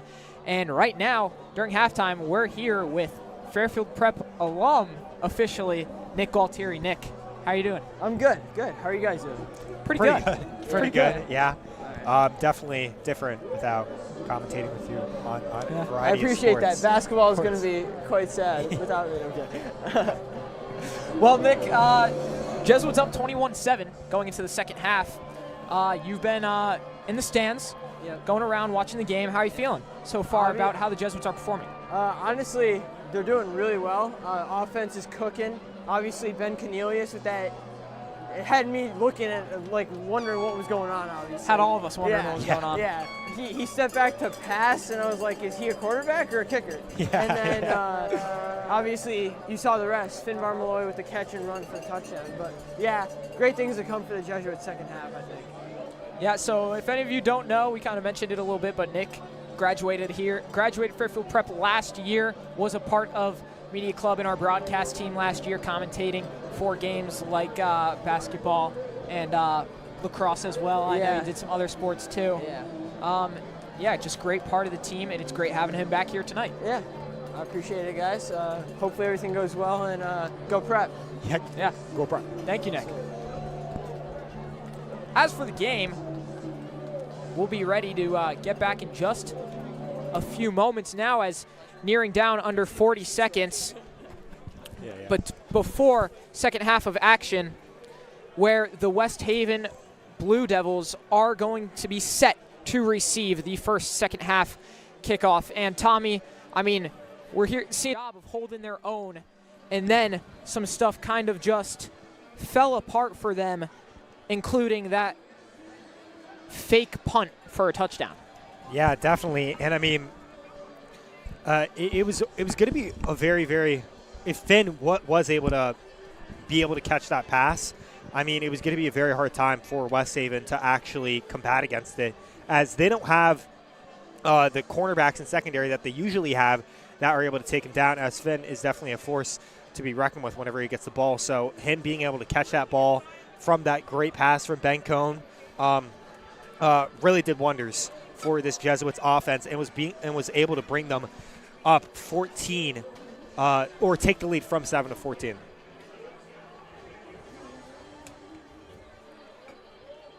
Yeah, I mean, and we don't see a play like that almost ever from the Jesuits. So definitely, as Nick just said, caught everyone by surprise, especially us up here as well.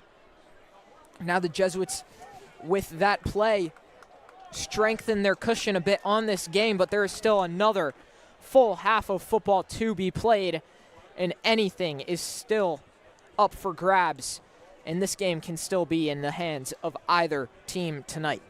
Yeah, definitely. And I mean, as we were talking about before the end of that first half, West Haven's definitely going to have to make a lot of adjustments to this Jesuits dynamic offense, and especially on their offensive end, where they have more of a run-heavy offense, which they're able to lean back on Harris, be able to let him take a lot of the workload and get a lot of those yards and first downs. But the Jesuits have been doing a very good job at that, at combating that run game. So we're going to have to see that 130 QBR of Nick Colan and how he's going to be able to adapt to this Jesuits secondary. Second half of football ready to get started here in Rafferty Stadium. Beautiful night, not too cold. Still definitely tough outside, as that reception is bobbled, but breaks free, stays on his feet. This is La Fortune. Down the sideline, gets a couple blockers. And if you're West Haven, this is exactly how you wanted to start the second half. La Fortune. About a 50 to 60-yard kick return there from La Fortune from that muffed punt. I swear on a ton of muffed punts. Yeah, and at every single level, I always see like a crazy run. And there we saw La Fortune be able to get that space, be able to break off those tacklers, and bring West Haven into the red zone. I feel like a muffed return can either go two ways, either really bad or really good. I feel like there's and no that between. one. And that one went insanely good, breaking free from a couple tackles as well. And Tommy, I believe you said it at the end of the second half at the end of the first half, my mistake. You said guys for the West Haven offense, or guys for the West Haven team, like La Fortuna as an example, are going to have to step up, and he just did with a big play to start this second half. Yeah, definitely. And I mean, that was a huge momentum shifter here in this game. And I mean, we just saw it on that first run. Harris having a very good outside run, trucking some people and being able to get about an 8-yard gain there. And I mean, yeah, as you were saying, as I was saying, yeah, La Fortune, he's had a lot of sparks of greatness during this game. And right there on that kick return just showed another aspect of why he is such an integral part of this West Haven team. Now it's Harris. The cut back into the end zone. Touchdown, Blue Devils.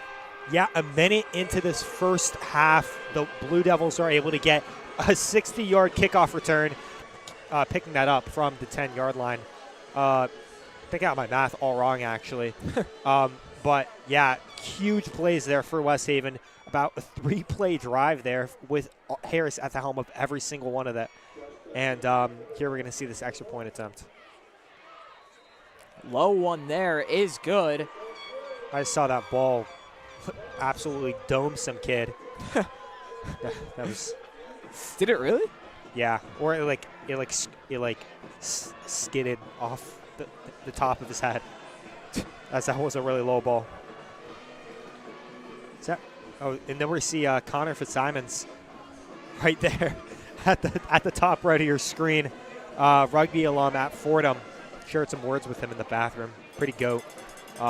Kieran Fitzsimons' brother, who is one of the basketball captains this year for this new Jesuit squad, as we're going to be seeing pretty soon. I believe the first game is... Yeah, just probably less than a month, I'd say, yeah? Yeah, no? I want to say it's the 13th of December, but, I mean, I really can't tell you. Then you got that Christmas tournament, too, which is always something to look forward to Yeah. as an event for that basketball team as well in Mahoney Arena.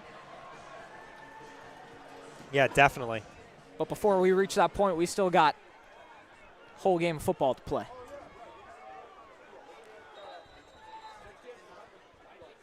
Jesuits ready to receive to begin their first drive of the second half, only a minute and 3 seconds after they originally gave it off.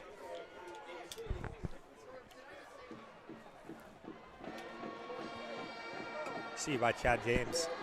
James, another nice return by him. He's had a couple of those today. Trying to sprawl forward past the 35-yard line. And the Jesuits offense will come out for their first drive of the second half with Robbie Manning at the helm. Yeah, very good special teams effort here from the Jesuits. I mean, we saw obviously the touchdown, but yeah, especially on kickoffs. Oh, shoot, we see that looks like number 44 for the Blue Devils, Joey Capella. Joey Capella, as I was saying earlier, is one of the top players. It looks like this might just be a cramp. Hopefully it is, as they'll definitely need him in this game and if they in their playoff run. There we see Mike, No Shave November. Look at him, thumbs up. Yes, Mike. Love Mike. Yeah, we see the whole bomb squad there as well. Pretty good crowd from them for tonight's game. As Robbie Manning set up to receive the snap for the first play, for his first play of the second half. He'll give this one to Lombardo. Lombardo looking for space over towards the left side. Medium gain there is going to give the Jesuits a gain of 5 yards. Yeah, we're seeing a lot of Lombardo and his really good runs, his ability to really take over this game so far. I mean, he's been extremely consistent for the Jesuits, and, I mean, that was a really good run there, giving them about 5 yards. Giving them a better chance on every single down to convert. Manning is going to keep himself off the play action. Manning using his wheels down the sideline and goes out of bounds at the 45-yard line of the Blue Devils. Yeah, Manning there definitely could have gone for more. But, I mean, he decided to make the safe play. Yeah, keep his body safe. And, not get completely bodied by a 6'2", linebacker. So, yeah, was able to get out of bounds, get a lot of yardage there for the Jesuits, and bring them to about the 48-yard line.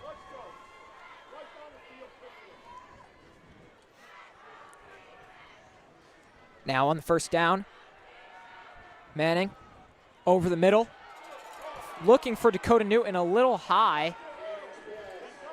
Yeah, La Fortune there almost got an interception there. Dakota Newton seems like this premier deep threat here for the Jesuits when he gets checked on. But yeah, as I was saying, very, very good coverage there from La Fortune. Yeah, I don't know if it was his tough vision on it, but Dakota Newton didn't seem to really jump for the ball. Yeah, it looked like he was kept in stride for that, looking to receive it in stride. But that pass batted down, and now Scout Callahan looking to run it, but he gets stuffed behind the line of scrimmage.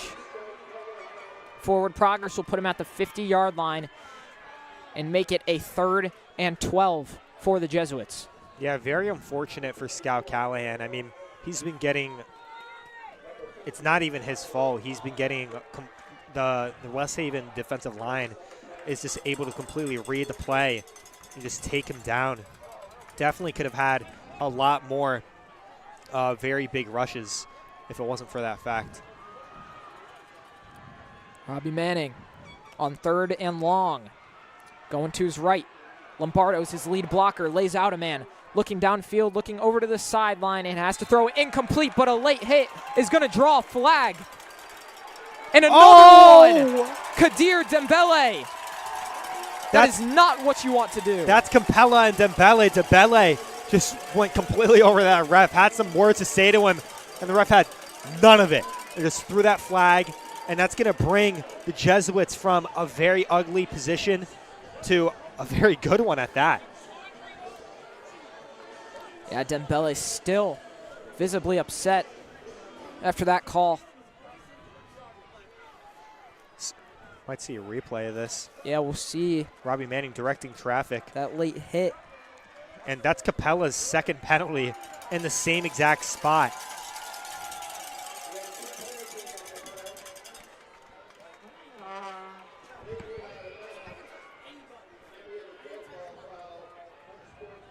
Yeah, and sportsmanlike conduct on Dembele there. That's going to bring the Jesuits from the 50-yard line to, I believe, the 30. No, inside the red zone. 25? To the 20.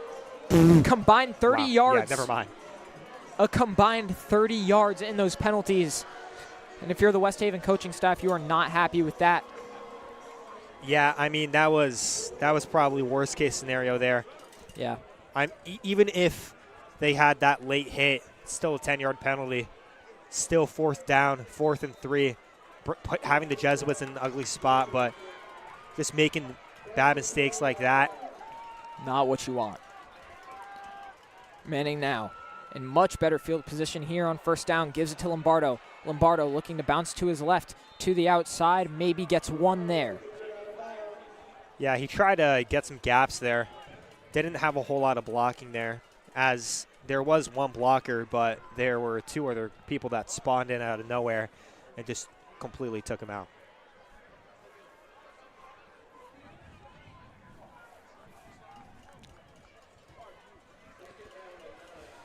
Second and 9 for the Jesuits. On the 19. Scout Callahan in at running back. Motion there from Dakota Newton. Manning to his right, has some room, gives it off in the middle to Malloy. Flag comes flying after the Malloy catch. Yeah, I believe that was pass interference maybe on J.J. Langston. I saw him get thrown down there, but I could be completely wrong. I will see the call here in a second. The ref's over in the middle there. Talking it out, pointing where J.J. Langston was. But yeah, if this penalty does come through, this would be devastating for West Haven. And especially just penalties in general. They've had a lot called to them that has allowed the Jesuits to be able to capitalize off of it. And there we see that holding call. seems like we might be back. Yeah, if we are back, then we are sorry, everyone, for the inconvenience. And just missed a touchdown there by the Jesuits. Ran in by Vinny Lombardo, rumbling and stumbling his way through for a 10-yard rushing touchdown to give the Jesuits back a 2-possession lead and make the score 28-14 now. Wait, did you mention the penalty? All right, I think Finn may have mentioned it. I don't even remember, but the 30-yard penalty? No, the other one, the holding. That brought them. Yeah, there was another penalty, if you did miss it, on West Haven. That brought the Jesuits closer into that 10-yard range, leading to the touchdown by Lombardo. Yeah, it brought them to, as you said, like that 10-yard line, 1st and goal. First run, nothing. Second run, 10-yard. It was a double back there formation. Conlon now, though, looking over the middle and immediately intercepted by DeLibero. Huge play there for the Jesuits. A flag is thrown on the play. Conlon just gave it right in the hands there of DeLibero for a huge pick, bringing them within, I believe, the 15-yard line for the Jesuits. Daniel, I know he's hyped. Doing a little dance there over on the sideline. But refs are talking over this flag. I believe the flag will not change the. It might. Still. Yeah, it's still Jesuits offense. Still Jesuits ball. But the penalty will push their offense back. Getting a no caller ID. That's interesting. Very. But yeah, here we're going to see a replay of this interception. Right to the hands of Daniel DeLibero. Yeah, I mean, Daniel DeLibero didn't draw it back in that coverage. No. I mean, that's exactly what that defensive scheme is drawn up for him to do. And I mean, just very good instincts there from DeLibero, staying forward and being able to pick up that pass. Jesuits offense now on the 25. Hands it off to Scout. Scout gets taken down. Gets taken down there. Yeah, Capella took him down there. Scout Callahan with about a gain of 1 yard. Capella's hurt again. I mean, oh gosh. Seems to be in a bit of pain. Walking a little more normally now. He's going to stay Being out brave. there. Some grit. A lot of determination at that.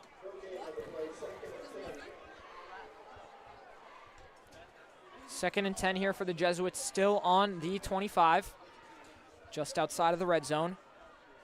Motions Garofalo to the left. Manning looking for Robinson. Robinson over his man, just through his fingertips.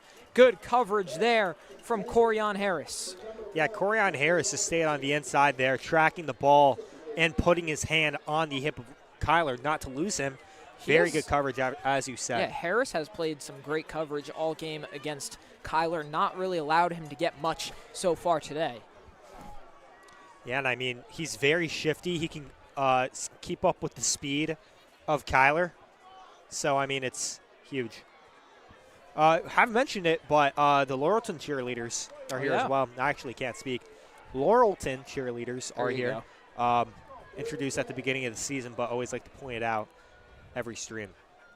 Yeah, and a packed house here tonight in Rafferty. Both sides showing out as Manning looks for the check down pass to Callahan. Callahan trying to barrel through his man. Ooh. Do not know if he'll get the first down. Oh my, Harris on the ground.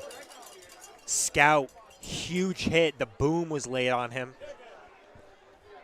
And Harris needing a few more breaths and steps after that huge hit from Scout Callahan. Yeah, Scout was not able to pick up the first down on that last play, and the Jesuits. Think about a 35-yard, should be. 35-yard kick plus. Kick is up. And it's it is good. good. Ben Cohn doing everything that he can to make an impact on this game.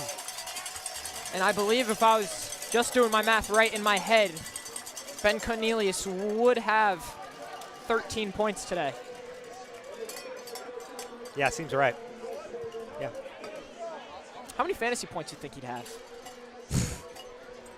Got to be a good amount. I mean, he should be on my fantasy squad right now. Passing, touchdown, field goal, 4 extra points. Yeah, and I mean, how far was that touchdown? Like 30 yards? Oh, yeah, you're right. 1.2 points. So even more. I believe he was backed up. It might have been over 40. We'll say 1.6 points plus 6, 7.6. I mean, field goal, that's like 4 points, 11. Extra points, he has 3 extra points. 14? 14 4 extra points. 4, yeah.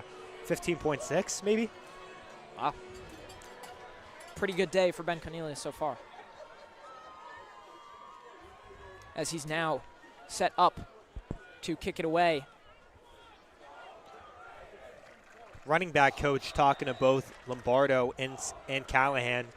Even though we've been seeing a lot of Lombardo today, it is a split backfield with 2 extremely talented kids that have so much respect for each other. Yeah, Callahan doing a good job to set up that last field goal. It's taken in here by West Haven. There's another pretty good return there from La Fortune. Yeah, La Fortune, I mean, he has that breakaway speed. I saw him get some space, and I got a little scared. Yeah. But DeVarius Newkirk there was able to keep up on his legs and be able to bring him down. West Haven offense will now be set up on their own 25-yard line here. Down 13. Yeah, down 13 point. No, my math is it's getting late, people. It's getting late. Can't wait to eat tomorrow. Down 17 points. Flag thrown on the play. Looks like a false start there from the offense. And there it is. I mean, these penalties are really just like not helping West Haven at all. I mean, it's been such a momentum shifter in so many drives, and I mean, it's given the Jesuits so many opportunities and limited theirs. I feel like it wasn't even – you didn't really see penalties for West Haven that big of a problem in the first half. It's really just been on these so far in this quarter that it's just hurt them. Yeah, I mean, the only penalty that comes to mind is that horse collar, but other than that. Yeah. But same play here. Yeah, Harris trying to go out right. Really only gets back to the original line of scrimmage. But another flat. Wait, is that a flag? No. Thought it said flag. I was going to say. But yeah, 2nd and 15. I believe it's going to be a third? 3rd and 10 now. Are they replaying this? So confused. I believe it is a should be a 3rd and 10. I think the chains are off. It's Conlon. Conlon, tons of pressure here. Evades the sack. Now breaks free. Down the sideline trying to dive forward, and I believe he has picked up the first down. Yeah, really good coverage there from the Jesuits, not allowing – I mean, I was looking at Conlon's eyes. He was looking left towards the bottom of the screen, and every single receiver was just swamped, even with their efforts to switch the secondaries.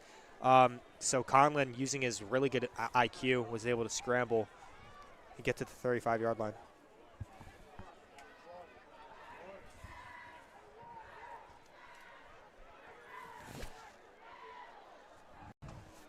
Conlon now. Yeah, we've been seeing a lot of this run game just being – this run game in the second half has looked completely different from how it looked like in the second quarter. Harris, I mean, they had that momentum going into that first touchdown drive of this half, and they've been – seems like they've been running with it. Conlon, 2nd and 4, gives it to Harris. Harris swarmed by big man Dave DeLibro. Dave does his little dance. Him and his brother did the same same little dancey dance that a lot of athletes are doing. I remember I saw Brock Bowers doing the. Yeah. I don't know exactly what it's called, but yeah, I have an idea. Can't really place it. But that's going to set up the 3rd and short here for West Haven.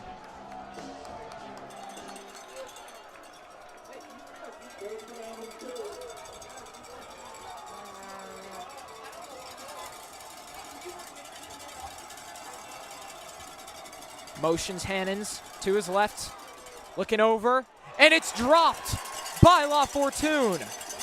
Definitely did not expect that, as La Fortune has shown his ability to use his hands right over the middle. Yeah, as you just said, completely wide open.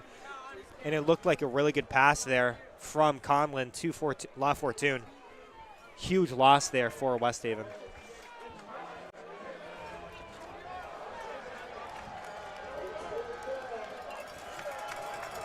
Fourth down and 2 here. West Haven going for it. Conlon in the shotgun, looking to his left for La Fortune. Just too wide. Turnover on downs. Jesuits football. Conlon has not been doing a good job at these wide out, just these out routes in general. I mean, we saw, I believe it was 2 of them in the first half, completely off wide to the right of that receiver, and it caused a few fourth downs for the Jesuits. And here we saw the same exact thing happening again, giving the Jesuits some pretty good field position on about the 40, I would say 5-yard line, 44. Jesuits offense in good field position here. Gives it to Lombardo. Lombardo trying to spin forward. Gets a gain of 1. Yeah, Lombardo didn't have much to work with there. The Blue Devils did a very good job at not creating any gaps there. And, I mean, we saw the results of that.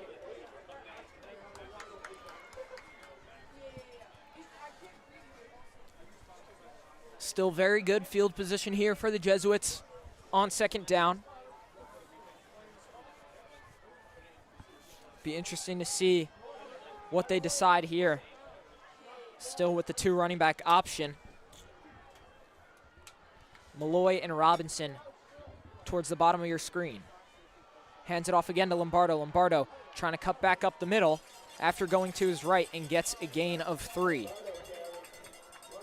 Yeah, big run there for Lombardo. I mean, it looked like he tripped up on something near the line of scrimmage. Possibly could have gotten more yards, but it looks like it's going to be a 3rd and 7.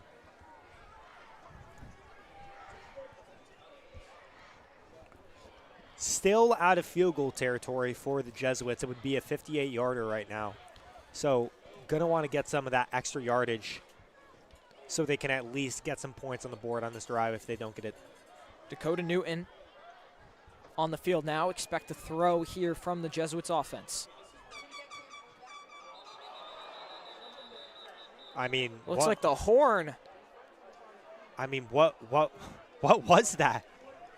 I believe that was a horn from the West Haven sideline, or a fan in the West Haven stands. We were hearing it a little bit before the game as West Haven ran out onto the field. I did hear a horn from that side. That's only what seemed to have come from that end again. And I mean, hey, guess if that's what you were looking for, it worked. Yeah, very not great sportsmanship there. Setting up a 3rd and 12 now. Robbie Manning has to work for more. Read the route wrong. Ooh, looks like and is overthrown. And there you hear the same air horn again. I see people going up looking for the person currently. Singular dude doing that. But yeah, off that play, Robbie Manning seemed like his left leg was a little nicked. So definitely need to find out that problem with the air horn. Yeah, don't really know how to feel about that.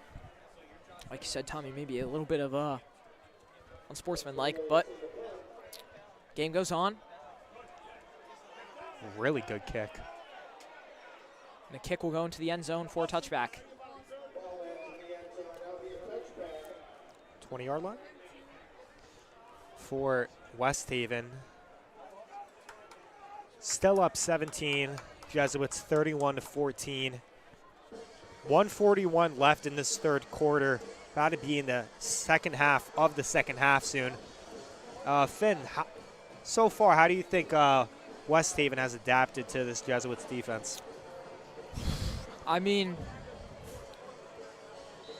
they haven't had much going for them. The Jesuits defense has definitely played very well so far tonight. One of West Haven's 2 touchdowns was set up by an amazing kick return. Other than that, their offense has been doing some good things, like Harris there, nice little catch. Conlon has made a couple great throws, and we've seen some great catches from La Fortune.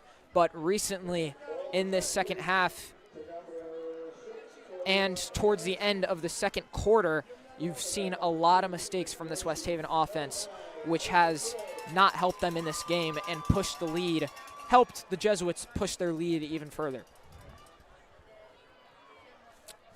As Conlon now steps back, looking over the middle, tipped, and had a chance of being intercepted there by Dorsey, but good contention there from Oliver Frick. Yeah, really good breakup there from Oliver Frick. And, yeah, we're seeing a little bit more of this passing offense here from West Haven, especially because of the fact that they're down 3 possessions. They definitely need to get some offense moving and definitely need to get the ball down the field as quick as possible before they don't have an opportunity to. Third down for West Haven. Stop here for the Jesuits defense could be demoralizing. Deep ball overthrown again, and a flag comes out late after the play. Pass interference there by Anthony Dorsey. Yeah. He did stop the momentum of the West Haven receiver, but it didn't seem like anything that serious enough to call PI on. Here we're going to see a replay of this huge throw from Conlon on target. But I mean, not very on target, actually. Yeah, I was about to say. In line, not very accurate. That's going to bring them to the, Sorry, Tommy. No, after you. That call does help the West Haven offense as it gives them a new set of downs, as that pass over the middle looking for Harris there, right through his hands. Yeah, more of that pass right here for West Haven. See a We Love number 2 in the stands right now. Dorsey.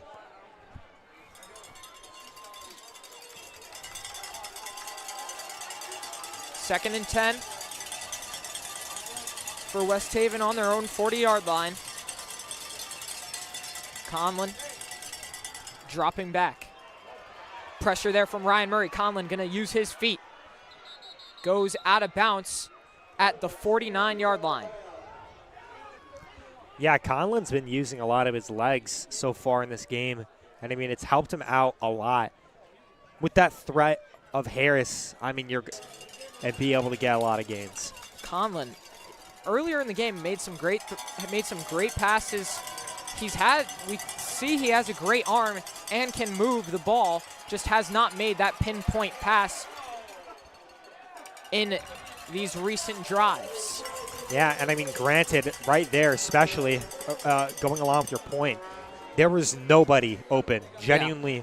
And I was looking around the field. I was trying to pinpoint a singular person open for Conlon to throw to. Not even anybody across his body. Everybody was completely locked up, and it's been putting Conlon in a lot of these sort of ugly situations. Might have even seen number 9 Mason Frey as well, side of the field.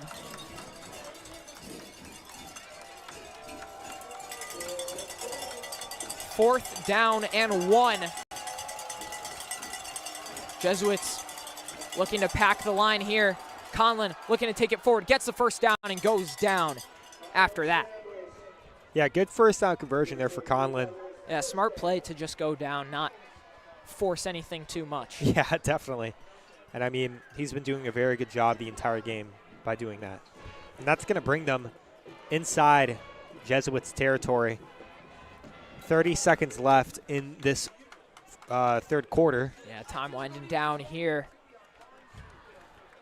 Looks like they'll try to get in one more play before we head into the fourth. Conlon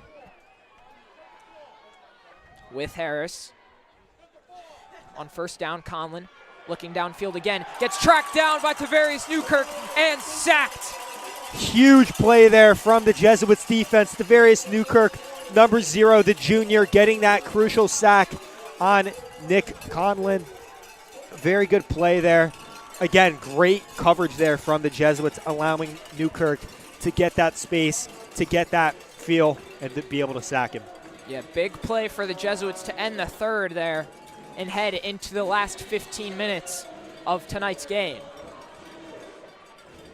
On a good cushion here, 31-14. We're going to see a replay of that sack. Huge there. Tavarius Var getting super hype, and rightfully so. Problem with the chains. Oh, I was saying 15. It's 12. I sound like an idiot now. Dude, you don't say that.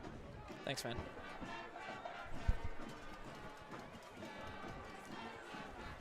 Common mistake. Yeah. 15 is, standard. Standard. That's what it usually is. Or not in. Yeah, So you know what I mean. Let me rewind and rephrase. Heading into the last 12 now in tonight's game.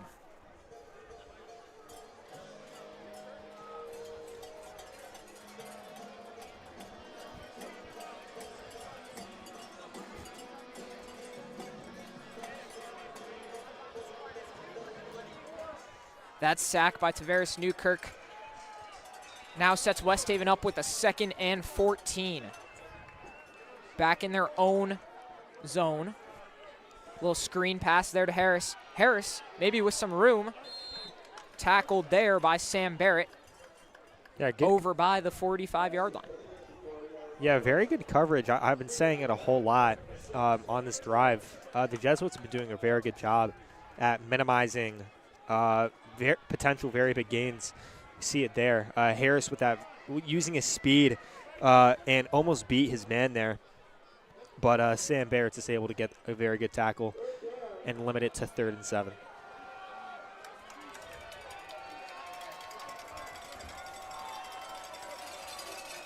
Conlon dropping back, pressure, gets the pass off. And there's another tackle there from Tavarius Newkirk after the catch from Malachi Wright. Yeah, big tackle there from Tavarius, bringing it to a 4th and 2. Yeah, and then we see Wright getting off the field.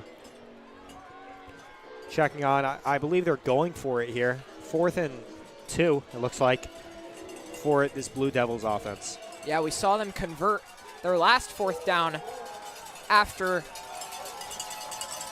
the scramble, after the draw from Conlon. We'll see what they laid to here. Conlon taking it again himself and gets the first down again, stays on his feet with some help from Dembele. Yeah, Dembele was sort of just a giant shield there, sort of like a Reinhardt shield for Conlon. And he was just able to go through and pick up first and a lot more.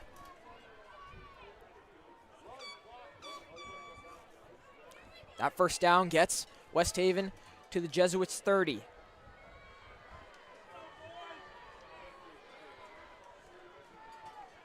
So far, this West Haven offense on this drive has been going slow but steady, as that one is heaved towards the back corner.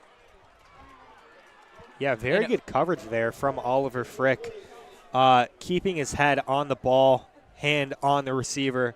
Nothing there, not even a chance, not even any hope.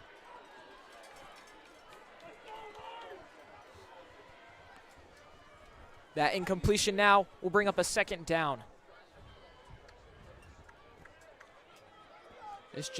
These Jesuits defensive backs have had a pretty good game for themselves, I'd say, so far.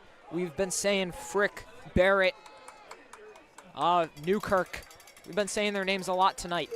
Jack Buck as well with the interception. As Conlon takes this one himself, looking towards the outside. Ooh. Man down, but gets back up. But yeah, as you said, I mean, we haven't said in a lot of the season a lot of these guys' names because of the fact that they're doing such a good job at covering the ball that the ball isn't even thrown to the receiver that they're guarding. Like, for example, Oliver Frick. I believe this is, we've said his name on the play. Seems like a false start. Couple come flying in. Then we see Fimola on the sideline. He was pointing. Oh, offsides there for the offense.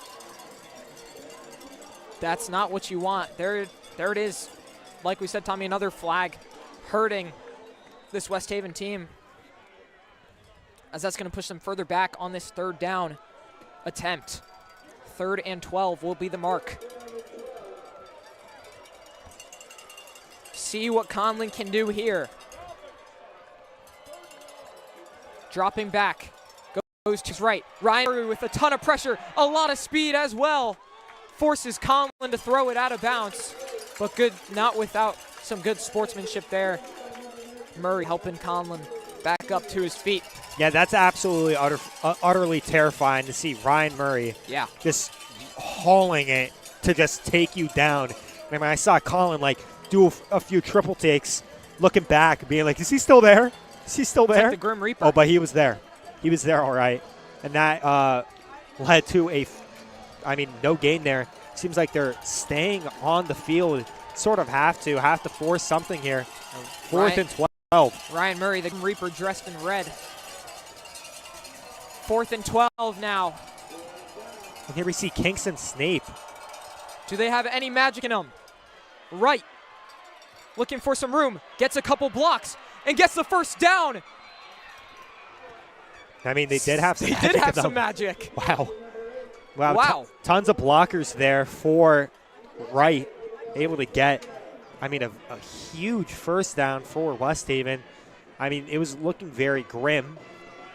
No pun intended. It was looking very grim for him, and then he was able to cut over the middle with all those blockers and able to get a first down some more.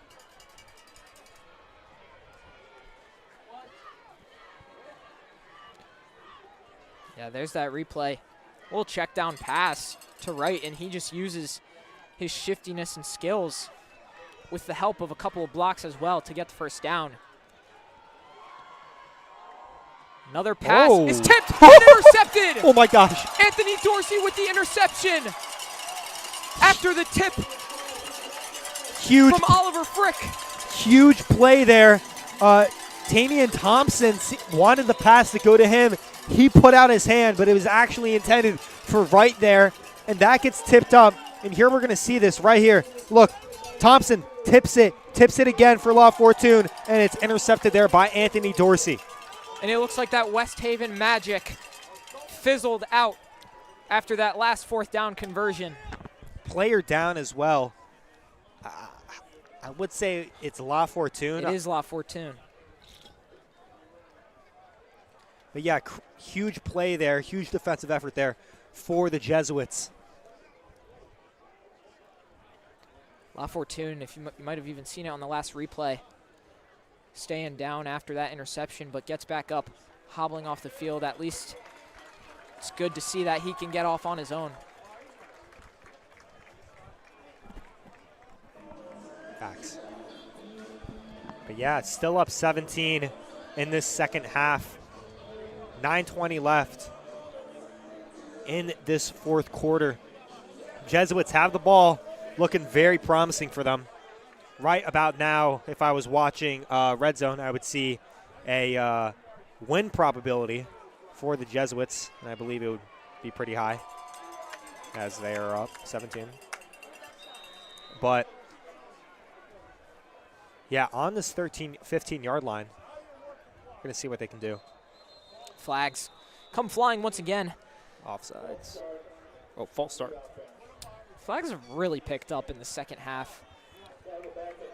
Getting really sloppy. I feel like we could barely go 2 plays Yeah, without getting a flag. Yeah. I mean, as I heard someone just say in the crowd, run the ball and definitely work the clock. Yeah, I think we'll definitely see a lot more of that from this Jesuits offense. Lombardo's going to get it there. Breaking a couple tacklers. Nice spin move by him. And 3 flags come flying in. Yeah, he very shifty there from Lombardo. Able to have, oh my gosh, break a few tackles, have a nasty spin move, put Harris on the ground, and then get like 3 flags thrown. Yeah, perfect. Thank you. That took a lot out of me to get out of me. Hey, it was good, man. Appreciate that. Of course. You guys can't see me, but I'm smiling ear to ear right now.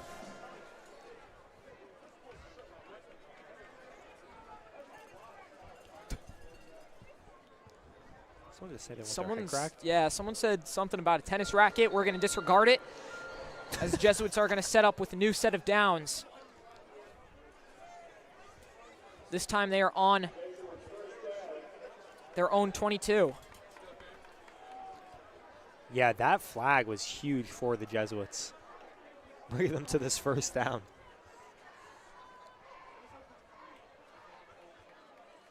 High snap there.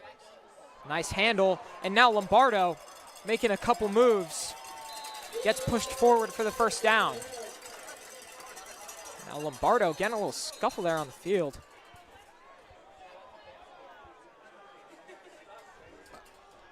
Yeah, but I mean, as you said, a little bit of a scuffle there on the field for Lombardo after he got a huge gain of about, I would say, 30.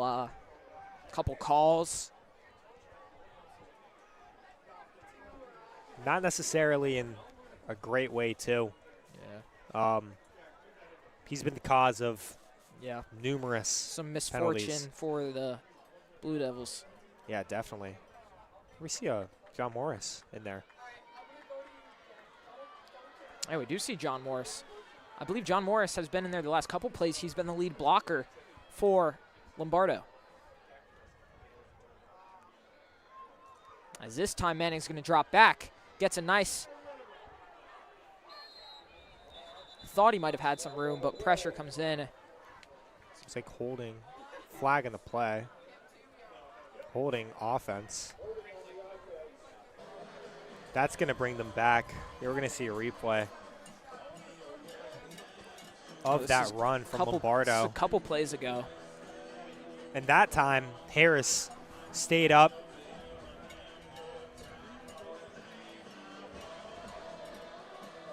Yeah, And as we're getting into the dwindling moments of this game, it's definitely starting to get a little scrappier, wouldn't you say, Tommy? Yeah, 100%. I mean, I've seen more beef here than Christmas dinner. So it's been getting a little out of hand, to put it simply. Couldn't agree with you more. Lombardo. Oh, my mistake. Callahan. Callahan. I keep doing it. I gotta get my Got to put respect on Scout's name. I do. You're completely right, Tommy. But on a real, very good run there from Scout. Finally getting that opportunity. Like, I mean, I was just going to say, if hole finally opens up for him to break away a little bit. Yeah. Got a good gain. I mean, he's a really good running back. And, I mean, it's been a pretty unfortunate day. Not even on his own accord or the offensive lines either. So, very good run there.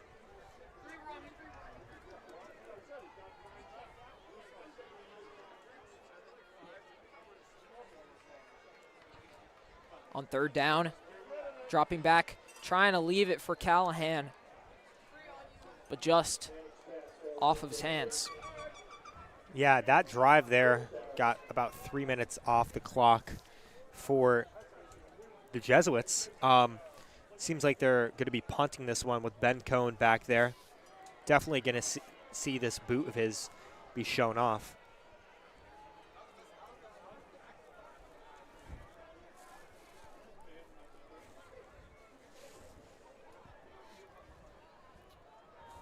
Yeah, so Cornelius will punt it inside his own 30. Not the best bounce there for Cornelius. He's going to bounce backwards. Oof. Yeah, as you said, we usually see Ben Cohn go crazy. He's punting the football like he's mad at it. And very unfortunate bounce there, bringing it back to about the 43-yard line.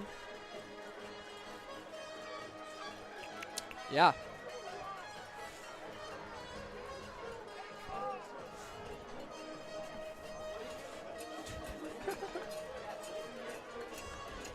Yeah, here we're going to see this Jesuits defense again, see what they can do. And I could bet money on the fact that's going to be a very pass-heavy drive. Actually, it may not be after that interception from number 2, Anthony Dorsey, the senior captain. Well, but a flag is thrown on the play. Flag is thrown prior to the snap. Looked like maybe illegal formation. And Tommy, I think you were right with your first assumption, though, still staying on that pass-heavy offense as it was in the shotgun formation, empty backfield for Conlon. Yeah, finding out what that was. I mean, it's going to be 1st and 10 still. Empty backfield. Conlon gives it away. And Anthony Dorsey just shooting down the field and able to get a huge tackle on Corian Harris. Big play there from the captain. And that's going to keep them at 10. Here we're going to see a replay of that tackle. Here we see Anthony Dorsey coming through, shooting down. Like a rocket. Great gator tackle right there. Another throw here. This time it's to right. Trying to sprawl his way forward for an extra yard. Yeah, that pass could have been a little bit lower for right. He could have gotten some extra yards if he didn't have to jump for that ball. Once again, Conlon looking to throw on 3rd down here. Taking it himself. If not, about 3rd and 2. Maybe even 1. If it's a... Yeah, they're going to mark it a 1st down. So officially 1st down there. If it was not a 1st down, it would have been very close. But it was. Yeah, and on that play, good Conlon scramble, but we saw Lucas Elliott wasn't able to pick up that sack, but had a lot of pressure on Conlon. Conlon over the middle pass. Can he stay on his feet? No.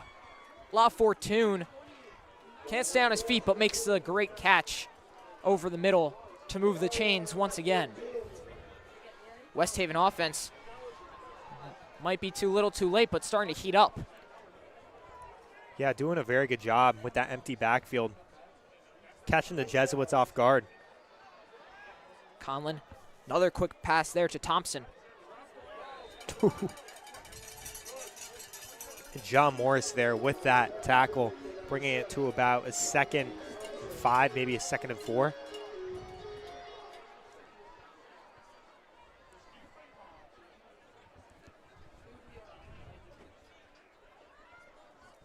Conlon over the middle again. And another catch there by La Fortune. A lot of stop routes. That was a 1st down there for La Fortune. Really just playing the short, simple check downs. Not even check downs, just like 3-yard gains here for West Haven. Just getting the ball to advance in any way, shape, or form, practically without running it. All passes so far on this drive. That continues. Pass to La Fortune, who fumbles the ball, and it's recovered by the Jesuits. Parker Chapman falling on top of the fumble, and turnover on downs. I don't necessarily know how that ball hopped out of his hands. It looks like we'll see here in a minute as we'll get the replay up, but maybe there was just a bit of slippage from La Fortune. Yeah, bobbled it off the catch. Here we're actually going to see the play. Conlon, Fortune having it. Just drops it. Slides out of his hands. I mean, and recovered by Parker Chapman. I mean, sort of worst case scenario there for it not to be marked as an incomplete pass. As I mean, it looked like he had possession of it, which he did, but I don't know how it just came out of his hands. But La Fortune right back on there, stayed on the field. Looks like timeout Jesuits, I'm assuming, guessing. Might be wrong. I think I am. Believe.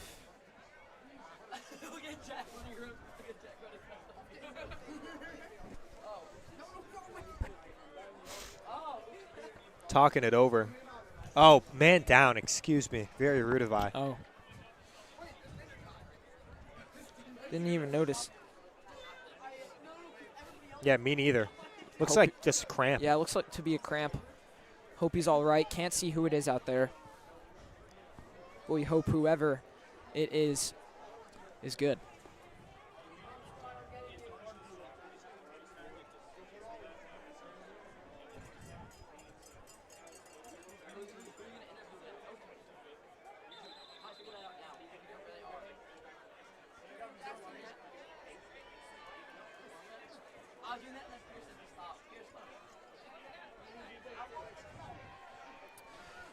Jesuits offense now ready to make their first play of this drive. Scout Callahan almost slipped up there again. Scout Callahan gets the run with the lead block from John Morris.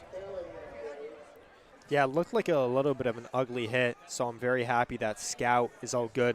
Looks like he got clotheslined from the bottom and top. But got some decent yardage on that run. Yeah, definitely.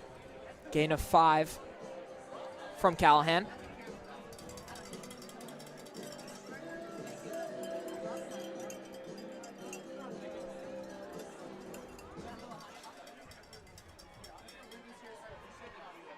Mason Frey out there now in place of John Morris. 2nd down and 5. Callahan once again trying to find some room. Breaks free. Gets some decent yardage once again.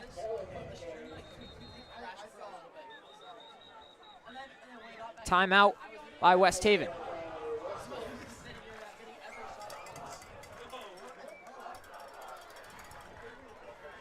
Yeah, bomb squad. Everyone's practically still here with 2:30 left. And this, I mean, possibly game. Yeah, there's a lot of hype up for this game the past week and a half, I'd say. Ever since the end of that North Haven game, all the bomb squad's been looking forward to is this one. And maybe the last regular season game, 2 versus 4 Thanksgiving game as well, just to put the cherry on top. Yeah, and I mean, especially, I mean, it's such a great showing out because a lot of the people at Prep are just not here because of the fact that it's Thanksgiving. A lot of people travel for Thanksgiving. So the bomb squad was, you know, really, really motivating people to come to this game, show out for their brothers for this last regular season game before the playoffs. I think they swayed some people too. Yeah, and I mean, I would say that's a... Manning went under center, fumbled the snap. Now West Haven says they have the ball.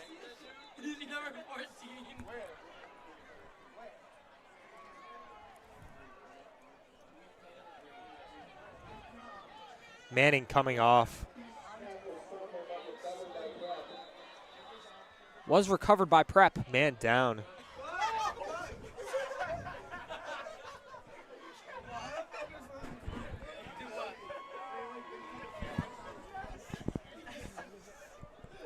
Yeah, man's still down. This looks a little ugly.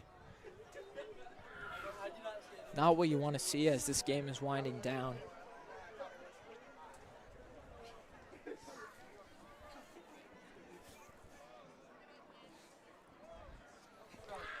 I don't know if that's Kadir Dembele or not. Very big individual down. The biggest one on the field. It's definitely Dembele.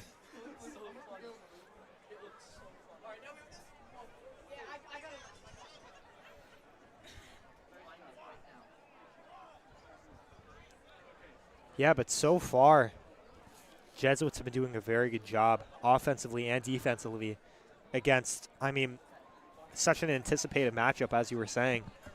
So many yards per game for this West Haven team. And, I mean, the Jesuits have been able to completely shut down and take over, especially with a very big lead in this first quarter. I mean, I remember last year, every single game we'd be like, we're a second-half team, we're a second-half team this. They start picking up their play in the second half. But, yeah, Tommy, this year it's been completely different. The Jesuits have really – there has been some occasions, but for the most part, this Jesuits team has been start to finish fast-paced, hard-nosed football.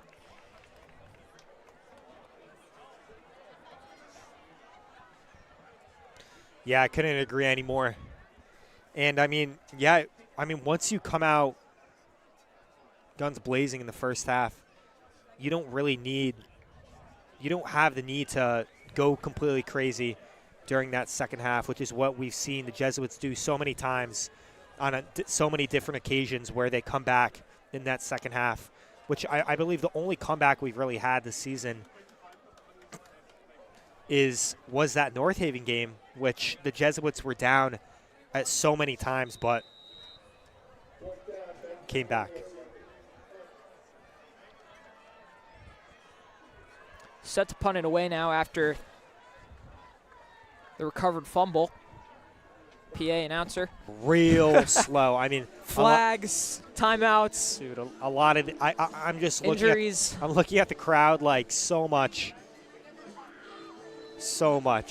energy has been just stripped away from this crowd. It's you could see it before. It was popping.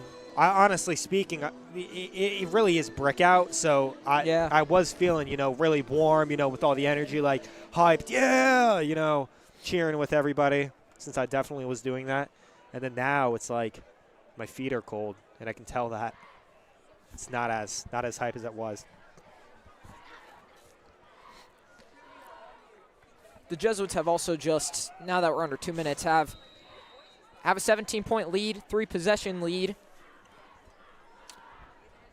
And I think, like you said, Tommy, that energy has kind of just died down a little bit with the lead, with the style of play that's been going on here in these late moments. That's brought to the 40-yard line from about the 20. Yeah, decent roll there from the Cornelius punt. I'm looking at Billy Mitch and Arnov walking and talking, looking straight at him.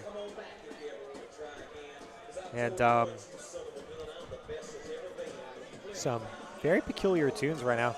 But yeah, as this game is winding down, so is my ability to commentate. Yeah. Unfortunately. I'm starting to get a little, chattery. Yeah. I can hear your teeth clicking through the mic. Not actually. No. Not actually.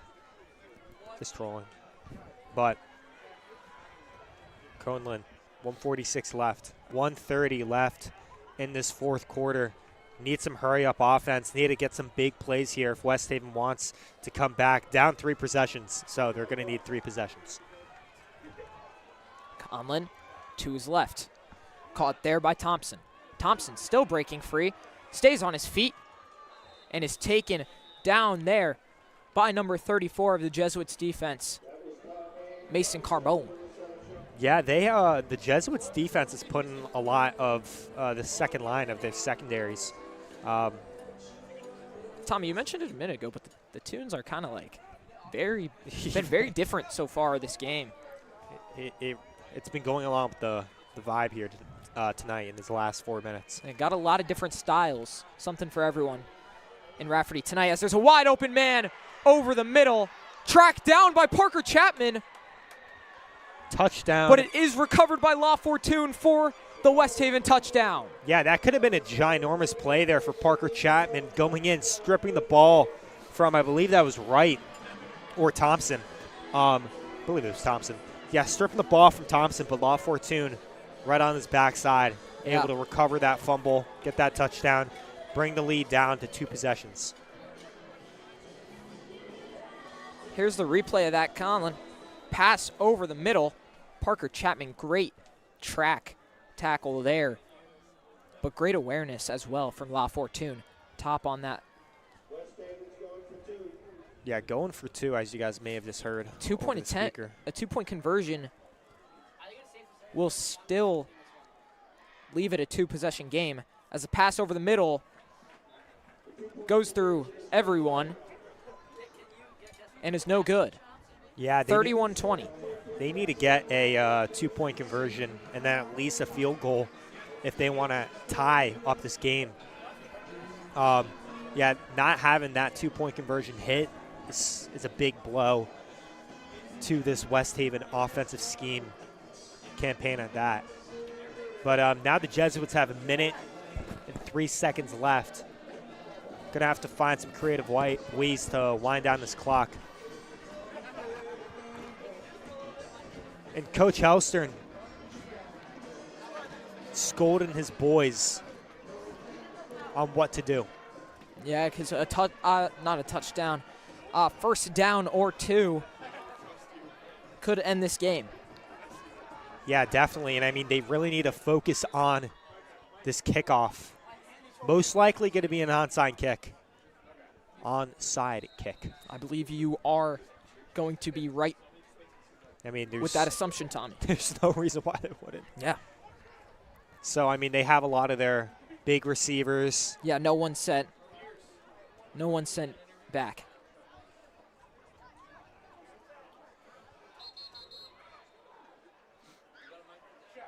That's going to be a timeout on the Jesuits. And, I mean, they have those timeouts to use. So it's definitely smart to talk to your players. We see Scout, Dorsey, I believe. We've got the receivers out there, the guys with hands. Yeah. Ready to receive an onside, hopefully, for them. Finn Malloy, even I mean, they really should go for an onside kick here, but if they want to force something, they could. I don't even know what they could do. They're going to most likely do an onside kick. Yeah, no one sent back for the Jesuits. All packed into the 50. So I was wrong. Not a bad idea, though, if you think about it. But now Jeremiah Langston has some room. Yeah, Jeremiah Langston takes that all the way. Might as well have been an onside. Yeah, I'm going to be honest. I pinky promise everyone that I actually was thinking, oh, maybe if they actually let it go back, it maybe could. Yeah, they could pin him back. Yeah, pin him back and then see what happens from there. But Jeremiah Langston using his speed to receive the kick and take it back to the West Haven 45. Yeah, so 54 seconds left in this fourth quarter. I mean, as that man said earlier and as we said earlier, just got to run the ball and manage the clock. So definitely going to have to see how Prep comes through with this. I mean, I could see what they're going to do.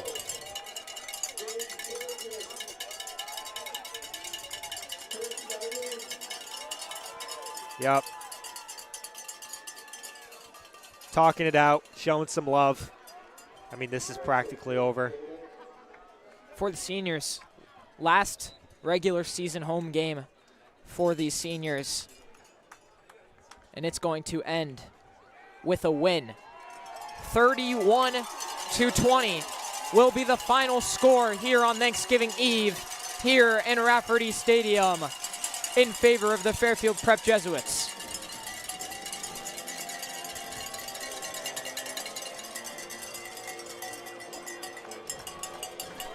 very good game for the Jesuits.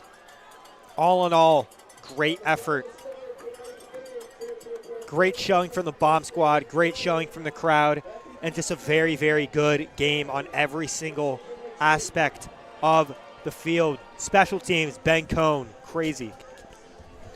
After that, I mean, we had some great offense. After that, great defense, a lot of interceptions, some fumbles, a lot of forced fumbles, a lot of recoveries. So all in all, a very, very good game from the Jesuits, especially Ben Cohn, Robbie Manning, Finn Barmalloy. Yeah.